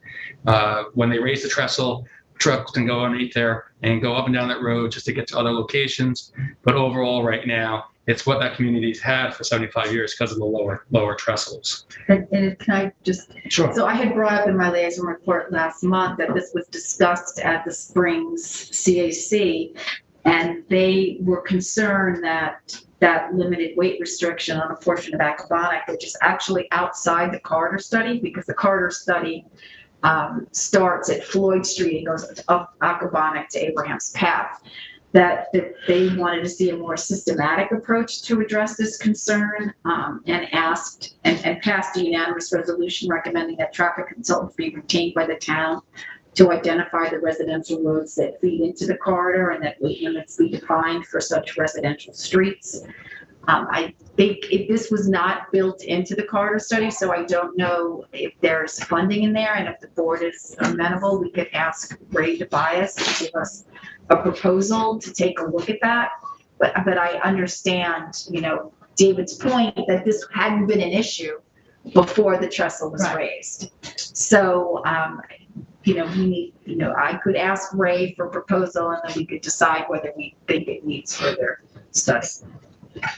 Thank you. I also want to let the town know, we did this by resolution about our quite impressive Hamptons Lifeguard Association, East Hampton Town Lifeguards, and the performance that they had at the National Lifeguarding Tournament 2 weeks ago. I'm going to read a letter to the town board from John Ryan Jr., Chief Lifeguard. Excuse me, if you don't mind. The Hampton Lifeguard Association, which is comprised of East Hampton and Southampton Town lifeguards, along with junior lifeguards, competed at the United States Lifeguarding Association's National Lifeguard Championship this past week and a half ago. The National Lifeguard Tournament consisted of 31 teams from chapters throughout the United States. Our junior competitors were clear standouts, raking in dozens of gold, silver, bronze medals in all events. More incredible was the determination and perseverance of each junior to enter as many events as they could. Some juniors even stepped up for events competing with other teams because they were a shorter competitor and wanted to field a team. The temperature was hot and the swim course was challenging, but that only encouraged our juniors to prove themselves. I could say that there wasn't any parent that was prouder of what their child had accomplished throughout the junior competition, and it showed at the meeting we held, where the instructors had their chance to acknowledge each and every one else of them. As for the lifeguard championship following the junior competition, it too was a test of endurance, strategy, and focus. Meetings were held before, during, and after events to better our team's chance of proving we were there for a reason. Many of these teams are professional county teams that pull top competitors from year-round agencies, of which employ Division I swimmers. A combination of East Hampton Town, Southampton Town lifeguards, and some of the alumni competitors paid off as we moved up in the rankings. This year was our best finish by far, finishing 3rd in the nation. Oh, yes, only to be outscored by Sussex County and Los Angeles County. The camaraderie and unity gained by both agencies will bring back to our town better life-saving practices, safer beaches, and the eagerness to build upon our junior lifeguarding that supports the waterproofing of our community, our waterfront community. This 3rd place finish is a thanks to the town boards in both districts for providing the lifeguard agencies the ability to educate our juniors and future lifeguards. Sincerely, John Ryan Jr., Chief Lifeguard, Town of East Hampton. Kudos to them. Yeah, absolutely. It was very impressive. Tribute to that longstanding program that the Ryan families run, and developed a number of excellent swimmers, and we're very thankful to have them protecting our water. Agreed. And the only last thing I have to say is, I know he's watching. Happy birthday, Dad. Happy birthday, Mr. Lee. Thank you. And that's all I have. Great. Thank you, David. David, can I just ask you a question? I've gotten some letters about the COVID testing. And Yes, I can address that in my report. Yeah, thanks, sir. Go ahead, Sylvia. Okay, I'm going to start with the Anti-Bias Task Force. We did meet in person. It was a small group. The main part of the meeting centered around education for those who are in the town's affordable program. We feel that they may need advocates to help them understand leases and purchases. Additionally, those who are even not in the town's affordable program but may need help in signing leases of a house or rooms should have an advocate, especially true for first-time home buyers and our Spanish-speaking residents. So it's a conversation that we've had a couple of times, and I think, we're going to try to work with Katie Casey and Tom Rule to see about making sure that there's an understanding when people sign these documents. Sometimes, as Katie had said to us in a prior meeting, they want to go measure for their curtains. They're not always cognizant of exactly, what the rules and regulations are in certain of our affordable housing projects. So we just want to make sure that there's a clear understanding of someone who is participating in that program. And then outside that program, if they need help, we'd like to see that they might need help, particularly in the Spanish-speaking population that we have. The Community Housing Opportunity Fund also met. We had Paul Monty and Kay Tyler there from the Business Committee. Again, concerns about employee housing as they've had an unprecedented labor shortage, and it's hard to attract and keep employees without some sort of housing. We went through a whole list of suggestions and things that we had looked at and talked about before. There was a new suggestion that perhaps any new affordable housing project should have a seasonal housing component. Perhaps something that looks more like a unit that is a dormitory and could only house seasonal workers for a very specific amount of time during the summer season. As I said, we revisited past ideas such as trailer units for employees as a pilot program, town property, or some private commercial property is what we had considered in the past. And they just like to keep this on the agenda for the future. If we came to no conclusions, we're not quite ready to write letters to the town board yet for advice on that. Energy Sustainability Committee also met. We didn't have a quorum, which was too bad because we had a few things we wanted to vote on, but so the minutes also will not be ready until the next meeting. Laura Steinberg presented a list of projects that the town is currently working on, and I'll list them. I know most of you know what they are. We have the RFP for 100% renewable, the roadmap, and a consultant, and that RFP will be opened on September 9th. We've been working on a community information for HVAC air-sourced heating and cooling, which would be somewhat like our solarized campaign, only this is for air-source cooling and heating. The pollinator garden that we had that we had put out an RFP at Acabonic, where the solar array is, it was rejected because we need more specificity in moving forward. We're going to be clarifying the stretch code legislation, which will require a second public hearing. And I know, John, you've been working on that, and thank you very much. Banning the helium or lighter than air balloons legislation has been complete. And so I have that on a future agenda item for us at a work session. So it really is basically just filling in. We already have legislation for release of balloons. Now we're just going to add some paragraphs to that for the sale of those types of balloons in our community. And let's see, just want to let you know, I had a call from the county executive's office from their coordinator there for energy sustainability. And he just wanted to applaud the town of East Hampton and wanted to know, how did we do it? And so I'm working with him and with Lauren Steinberg to get them to I said, just join us, come on board, and we can do some shared programs together. And he would like to do that and move forward, particularly with electric vehicle stations is what they're dealing with right now. So very happy to get that phone call, and also happy to say that once again, East Hampton is in the forefront of doing really good things when it comes to climate change. Let's see, we also had a presentation on food waste and how to compost, and it was very interesting. This is a not-for-profit organization out of Hampton Bays. And we are looking back 20 years ago, and the town had what they called the PURE program, which was pesticide use reduction education. And we'd like to try to revive that, particularly letting people understand what pesticides on their lawns, fungicides, all of that does to our aquifers and to our water. So as we work towards clean water, we think this is a good thing to revive again. So we're going to be bringing that back. And beyond that, Sylvia, it does impact wildlife and the whole ecosystem.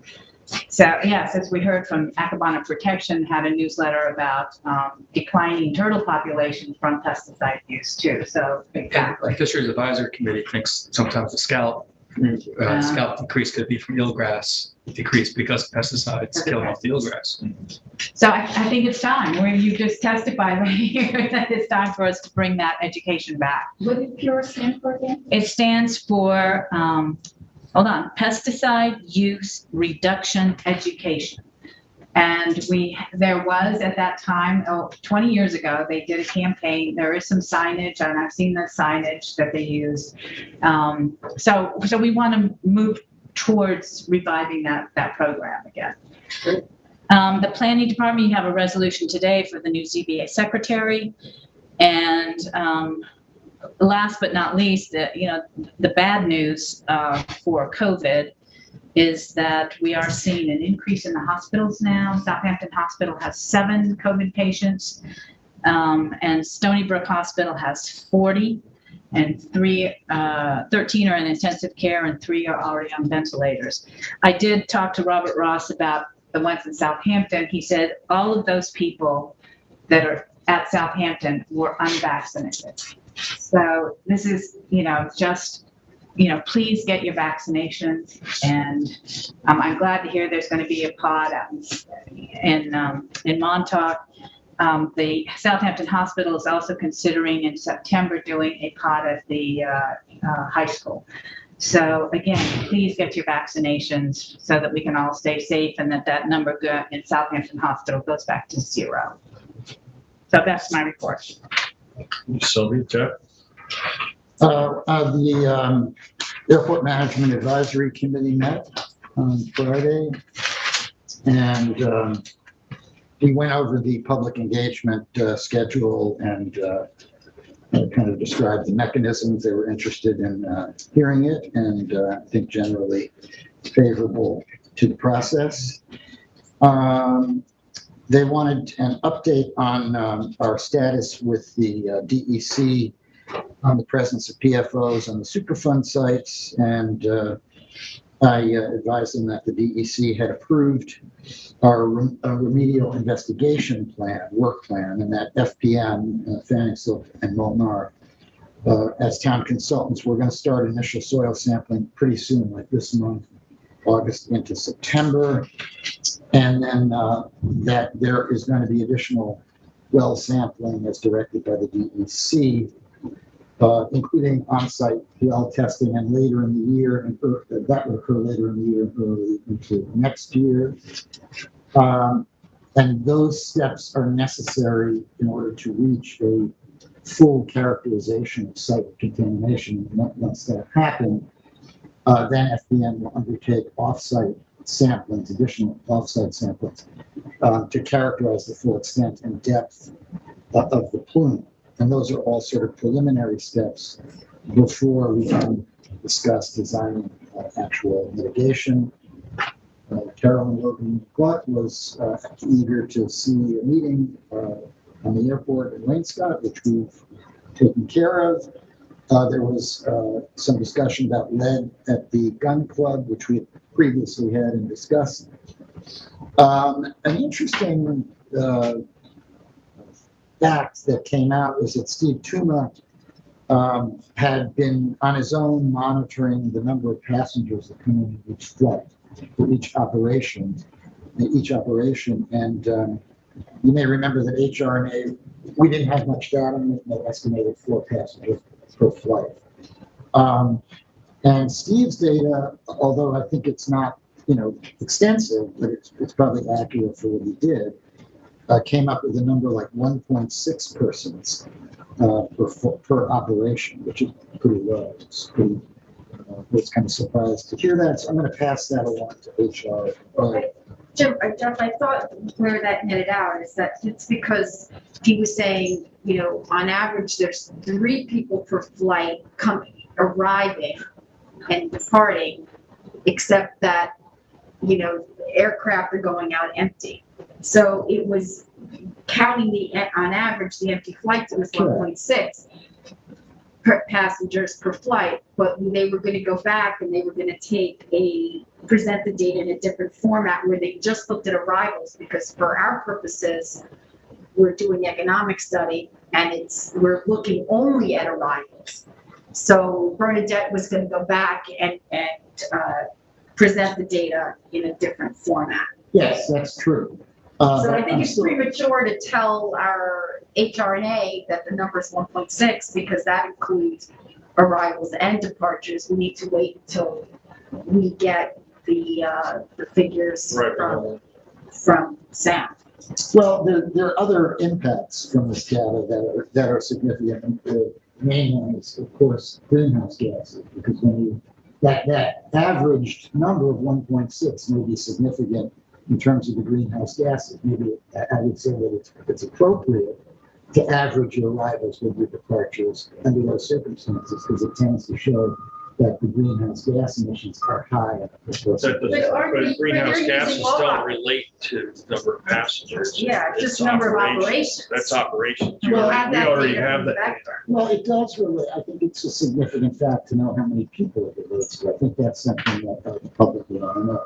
The truth is they were going to try to restructure the numbers to make it clearer what they have done. And we're going to wait to get that additional data. But I think this data is interesting both for economics and for greenhouse gases. And I think there is some value in relating the number of operations to the number of people involved. When they finalize that, you send that to the board? I'm sorry? Send that to the board when they have. Yeah, it's going to come out again. And I'm just trying to see. Because we also discussed, the carbon output by Dr. Willis based on per passenger. So I do think it's going to illuminate that issue. They wanted to know the timing on getting a diversion study, which we discussed this morning, and they want to see what we're calling the inputs for the economic study that did come in on Tuesday. I looked it over, and unless anybody has objections or comments on that, it's a pretty short document. Probably should go up on the website. So if anybody hasn't looked at it, please give me some comments on it. We'd like to get it. They return to the discussion of that idea of maintaining a sinking fund to maintain airport paving, which we've heard about for a pretty long time, but they didn't really move the ball forward on that. And we talked briefly about the Zip airline litigation, not going into details. They were mostly interested in knowing a little bit more about how Zip operates, and Jim Brundage gave us a little bit of the history, identified the principles, and indicated, how many flights a week they do. It was several hundred, and that they work in connection with Blade. We've had a couple of days reporting on complaints, noise complaints at the airport, and they're pretty high for Friday. 509 complaints, 114 jets, 290 helicopters, 80 prop planes, 4 seaplanes, and multiples of time 15. And for August 16th, similar numbers. I think you're over 600 on Monday.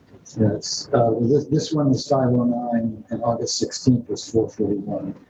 And those are the two that I have here. And I guess I wanted to say that I'm pleased to see that we're rescinding the Hampton Beach Services permit today. I understand it's because they voided or didn't send in a check, and I had voted no on continuing their permit because of their non-cooperation with the permit this year, but also because when I looked at the history of it, We had similar problems. Peter, you may remember this from 2017. We had similar problems with the Hampton Beach services that caused the exact same kind of complaints before in the last, before the last election cycle. And so I'm happy to see today that we're going to rescind that permit. I wanted to also say, I went to an art show last night at Asheville Hall. It was John Whelan's art, and I was, you never know who's doing what creatively behind, when they're off on their downtime. John had a huge collection of paintings, and they were had a kind of an interesting style, and it was a lot of fun. I don't know if I could shout out that. He's running with you, correct? He's running. Okay, I just wanted to make that clear. Well, this is about his art. I just wanted to make that clear. We don't shout out anybody other as artists, so I'm just wondering why you picked that. I thought it was interesting. Most artists are. Well, I never knew he had this productivity. He's got like 50 or 60 Just saying.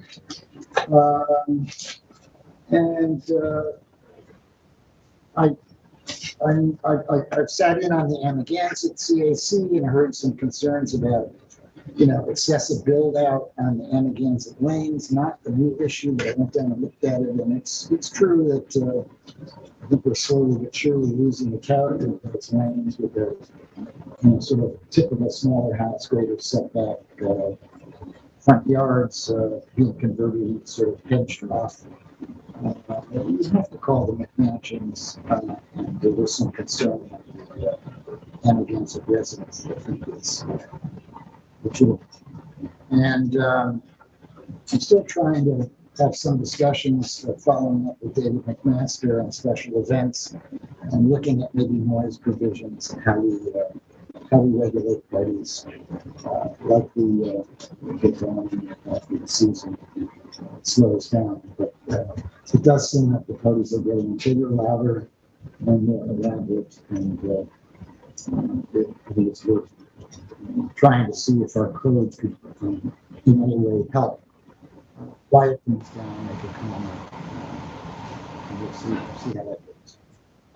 That's really about what I have. I have those questions about COVID, but I understand Peter, you can answer that. I did have a question though. I'd like, so I did see some value in doing the beach fires and making, with somebody that is paid to take everything away so that it doesn't end up on the beach.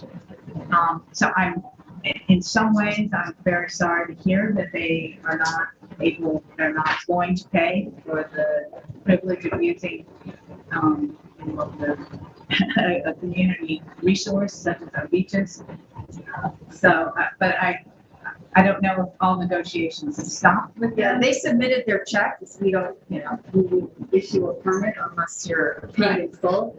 And then what they did is before we had an opportunity to deposit the check, they stopped paying.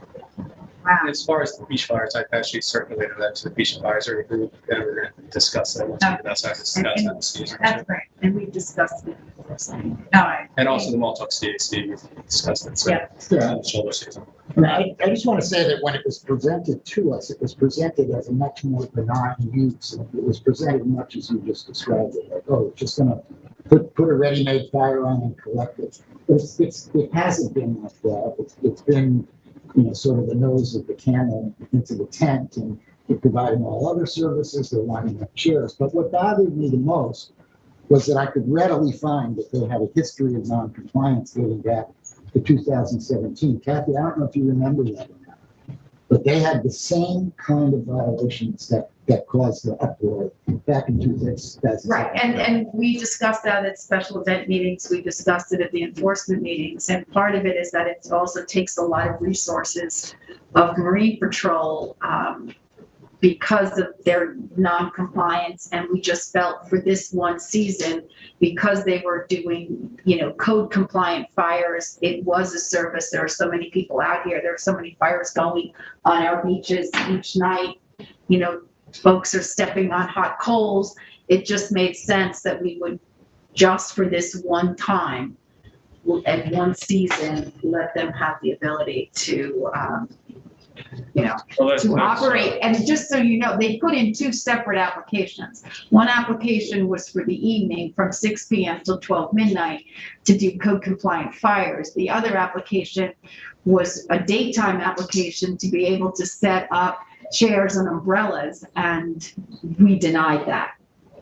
So it was just for the evening. Yeah, but they don't seem to be a cooperative applicant, and they're offering other services with their extremely expensive fires, and that's what caused them to have difficulty. And then that's why we're going to rescind the permit, because you've got extending beyond, they got the benefit of the doubt, but they obviously don't want to stay within the parameters outlined, and that's our response. So I'm glad to see.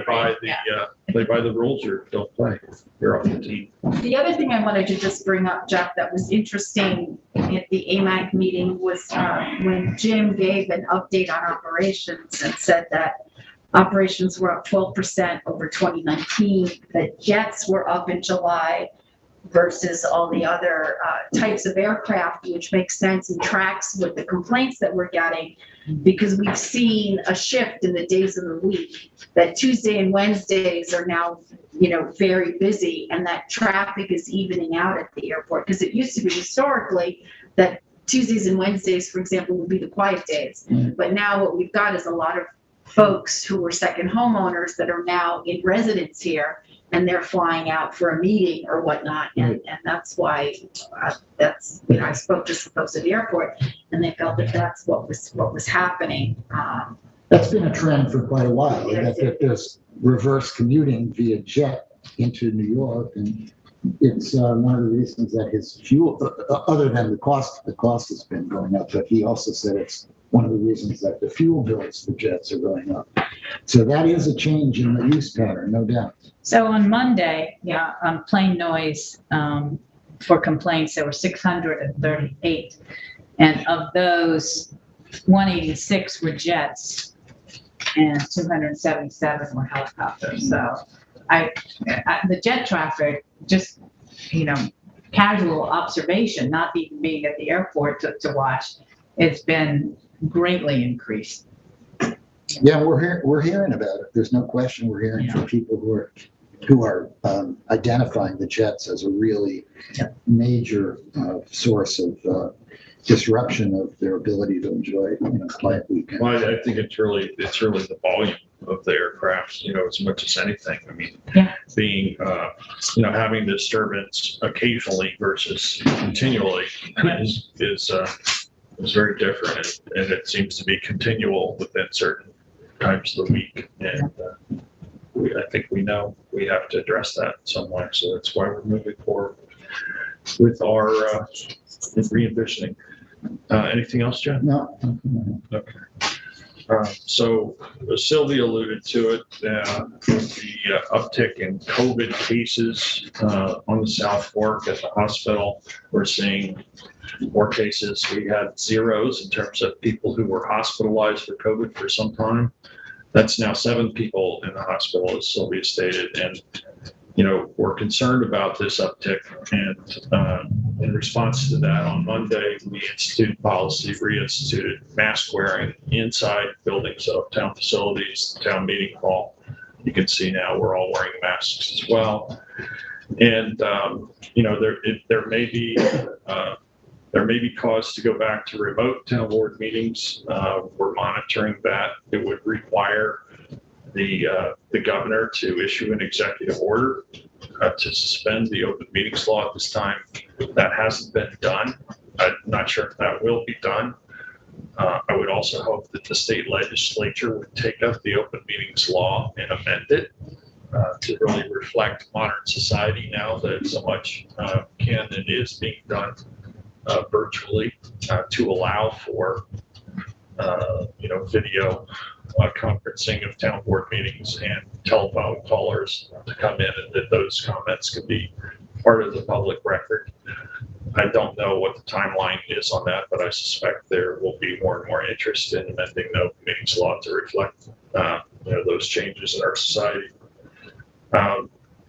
Jeff had asked about the situation with Medivolve, which is the contractor that does testing for COVID here at Town Hall in the back of the building. The town does not conduct testing. That's done by a private contracting firm. And they've been here, gosh, since January of the year. So what we've seen recently, they also have a site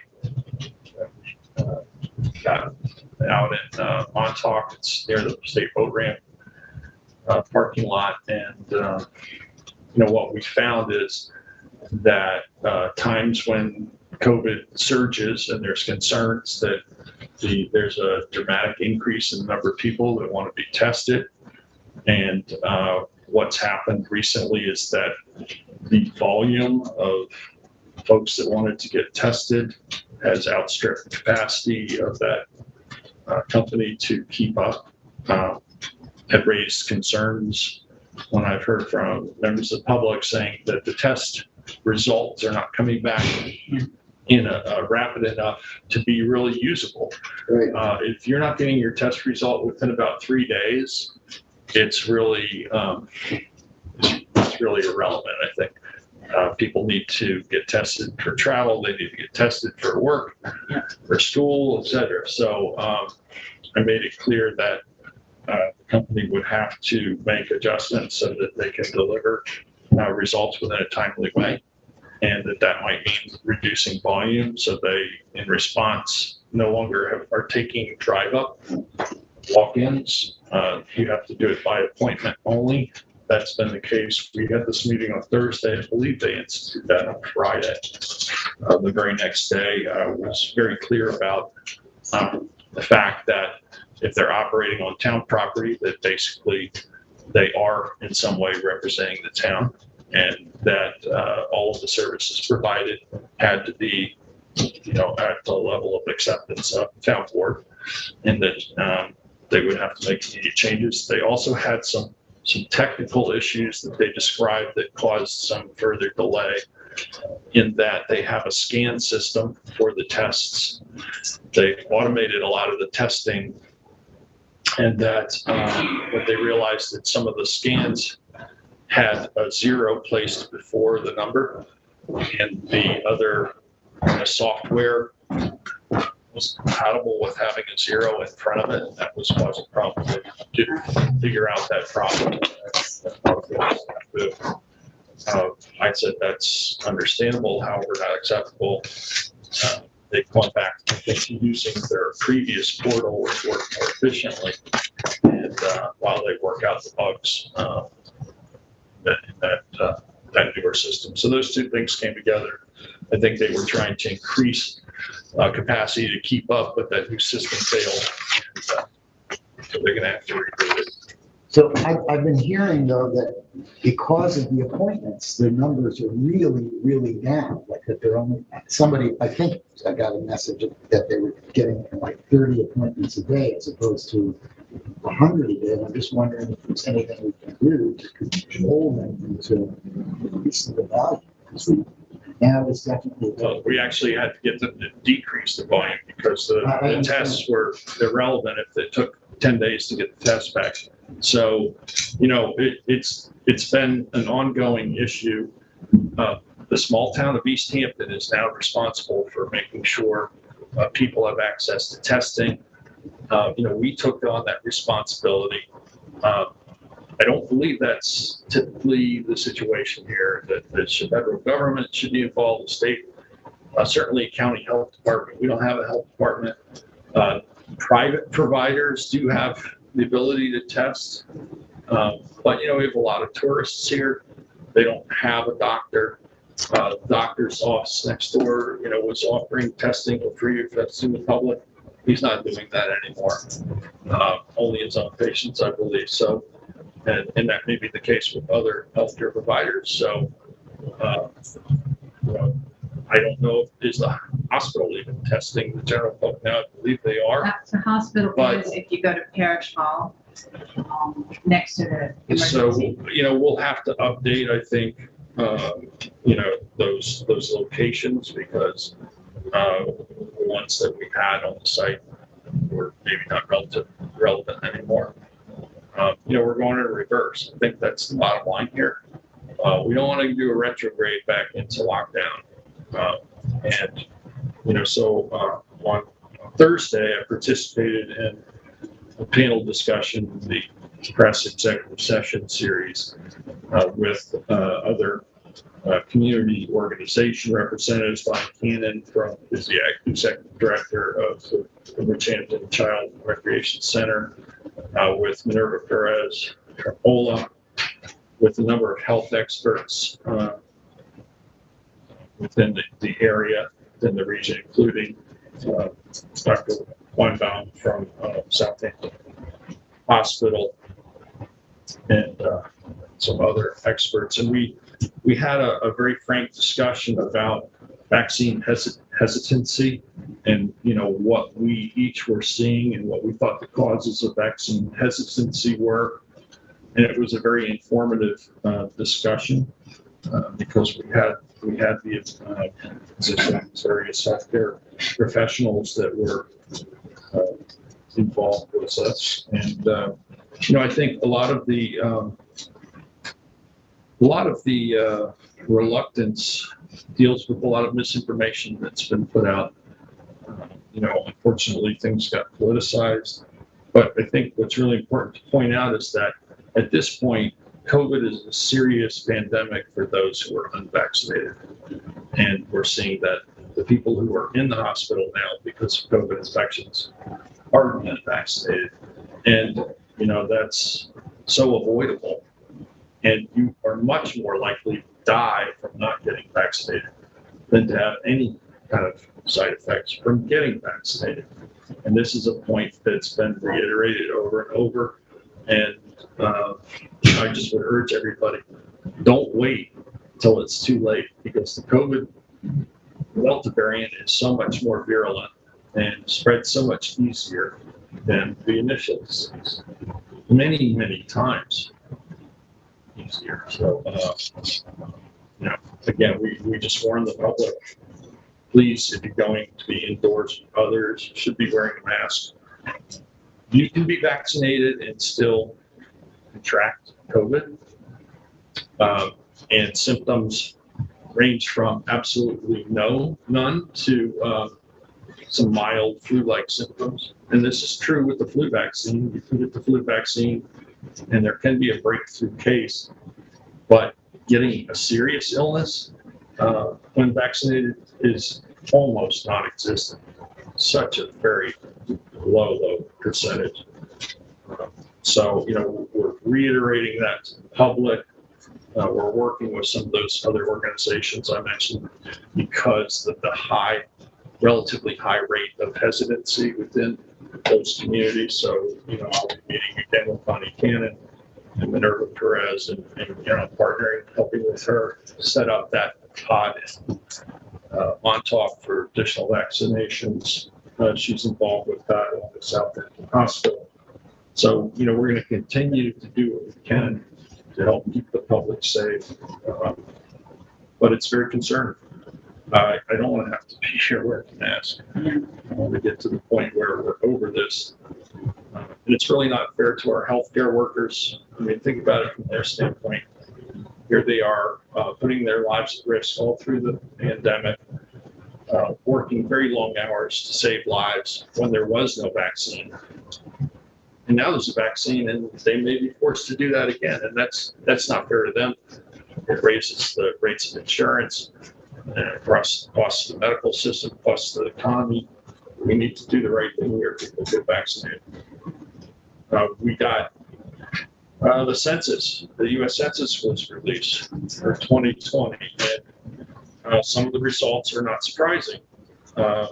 There's an increase in population in East Hampton. And, I recall when the census was being conducted back in 2020, we had great concerns about underreporting. And because it looked like much of our community had not reported. And we worked very hard to try to get people to engage. Of course, it was a pandemic year. So, honestly, I don't know how many of these results are really accurate. I do think they reflect some trends, but that brings up concerns. This shows a increase of 34.4% in population, and I think frankly it's much greater than that. That would mean we went from 23,159 who were involved with the census back in 2010 to 28,385. I think what we've seen, Southampton was showing an increase of 21%, 47% in population. So the other thing that stuck out to me was the decrease in vacant housing, houses that were unoccupied. That was down 20% beginning of the pandemic. I'm suspecting it's even higher now. And the availability of rental housing has all but dried up to those who are working people. So I think these are major changes in the demographics, and we see it on the roadways. Traffic, I think, by all accounts, has expanded exponentially. I met this morning with Philip Ng from Long Island Railroad, Fred Deal, Jake Schneiderman, supervisor in Southampton, and Assemblyman Field have initially helped us with the institution of the Southport Commuter Connection through the Long Island Railroad expansion of trains, so that it relieves some of the pressure on our roads for commuting. We know that staff right here at Town Hall came to rely upon that. We're anxious for it to restart. I'm happy to announce that will begin again September 7th. And we will be doing further outreach, the rollout of that. We also talked about and express my opinion that we need to improve sidings to the point where we could have trains running regularly in the summertime in season, not just commuter hours between Southampton Village or Hampton Bays and Montauk, that would alleviate a lot of the traffic that we see on the highway here. From Montauk to Southampton Village, it's basically a 2-lane highway. And there are a lot of people who want to just go from one hamlet to another, go out to dinner, go out to the docks, whatever, and we can't build any more roads here. We're not going to be expanding 27 out here in front of town hall, 4 lane. But we do need to figure out how to accommodate use the pressure on our local roads, streets, and infrastructure. And that might be a way to alleviate some of those issues. We're, as I said last week, we're in the middle of the budget process, meeting with department heads and going over proposed budgets to formulate a preliminary budget, which I will submit once we get to that stage. There will be a number of challenges that we face this year. I've alluded to some of them, but I think we need to work on funding for specific issues like that, transportation, housing, in order to try and rebalance our community, which is a little out of balance, I think. We're seeing the repercussions of that across the board. I went out to Montauk last night to introduce Pat DeRosa, who's going to be playing with the band out there. The dog watchers were playing, Mike Brzezinski and the Liberatory crew, and he joined them along with his wife, Patricia, his daughter, Patricia, and granddaughter, Nicole. Florence Pat is a rare treasure. Played with the Tommy Tucker Orchestra back in the day, and has played with John Coltrane, duets. And he's also to Guinness Book of World Records, the oldest professional saxophone player in the world, and he's right here in Montauk. So that was a pleasure to introduce him last night. But afterwards, I went out to a restaurant, local restaurant. They said they were going to start closing at least 1 day a week when they would normally be open 7 days because they don't have staff. They don't have staff because any rental housing that was available in the past has now been bought up around housing, or it's being rented at much higher rates due to demand and interest in our area real estate. And, that has a ripple effect all through our town. It's affecting our volunteer fire departments. I also said the fire department, Gas Fire Department Chicken Barbecue. I saw Jeff there as well. That's a real hometown. Oh, and David Leaks was there. And so, and as I was going to say, it is a real community event. So great that that's going again. They took a year off for COVID, but it's a real tradition, and the chicken was better than ever, I think. Great to see everyone there. Did they have beer there? Just one. And a barbecue, I'll tell you that. Yeah, and you see the firemen on that assembly line cooking those chickens, and they can take the heat. That's all I can say. And wow, did that turn out great? So we thank them, but it impacts our local fire departments. They're all volunteer, so and they're local people, and if local working people can't live here anymore, we're going to paid services.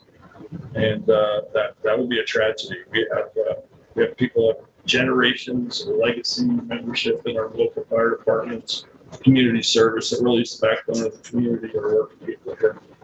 So we need to try to figure out how to rebalance that. That's going to be a challenge. And I invite the board to join with me to figure out how to integrate some facts. The final environmental impact statement for Southport Wind Farm was posted yesterday by the Bureau of Ocean Energy Management. That's again another step towards final certification.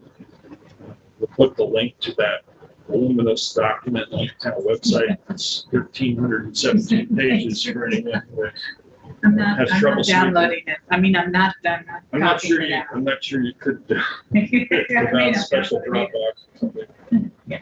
I'll be offering a resolution on Thursday that will commit a portion of our water quality funds from Community Preservation Fund for the Peconic Estuary Program. This will be to directly fund water quality improvement projects, doesn't go towards administrative costs. And contribution is being made by the 5 East End towns, and based on a cost share percentage that's been developed. This particular payment is roughly $100,000, just a little less than that.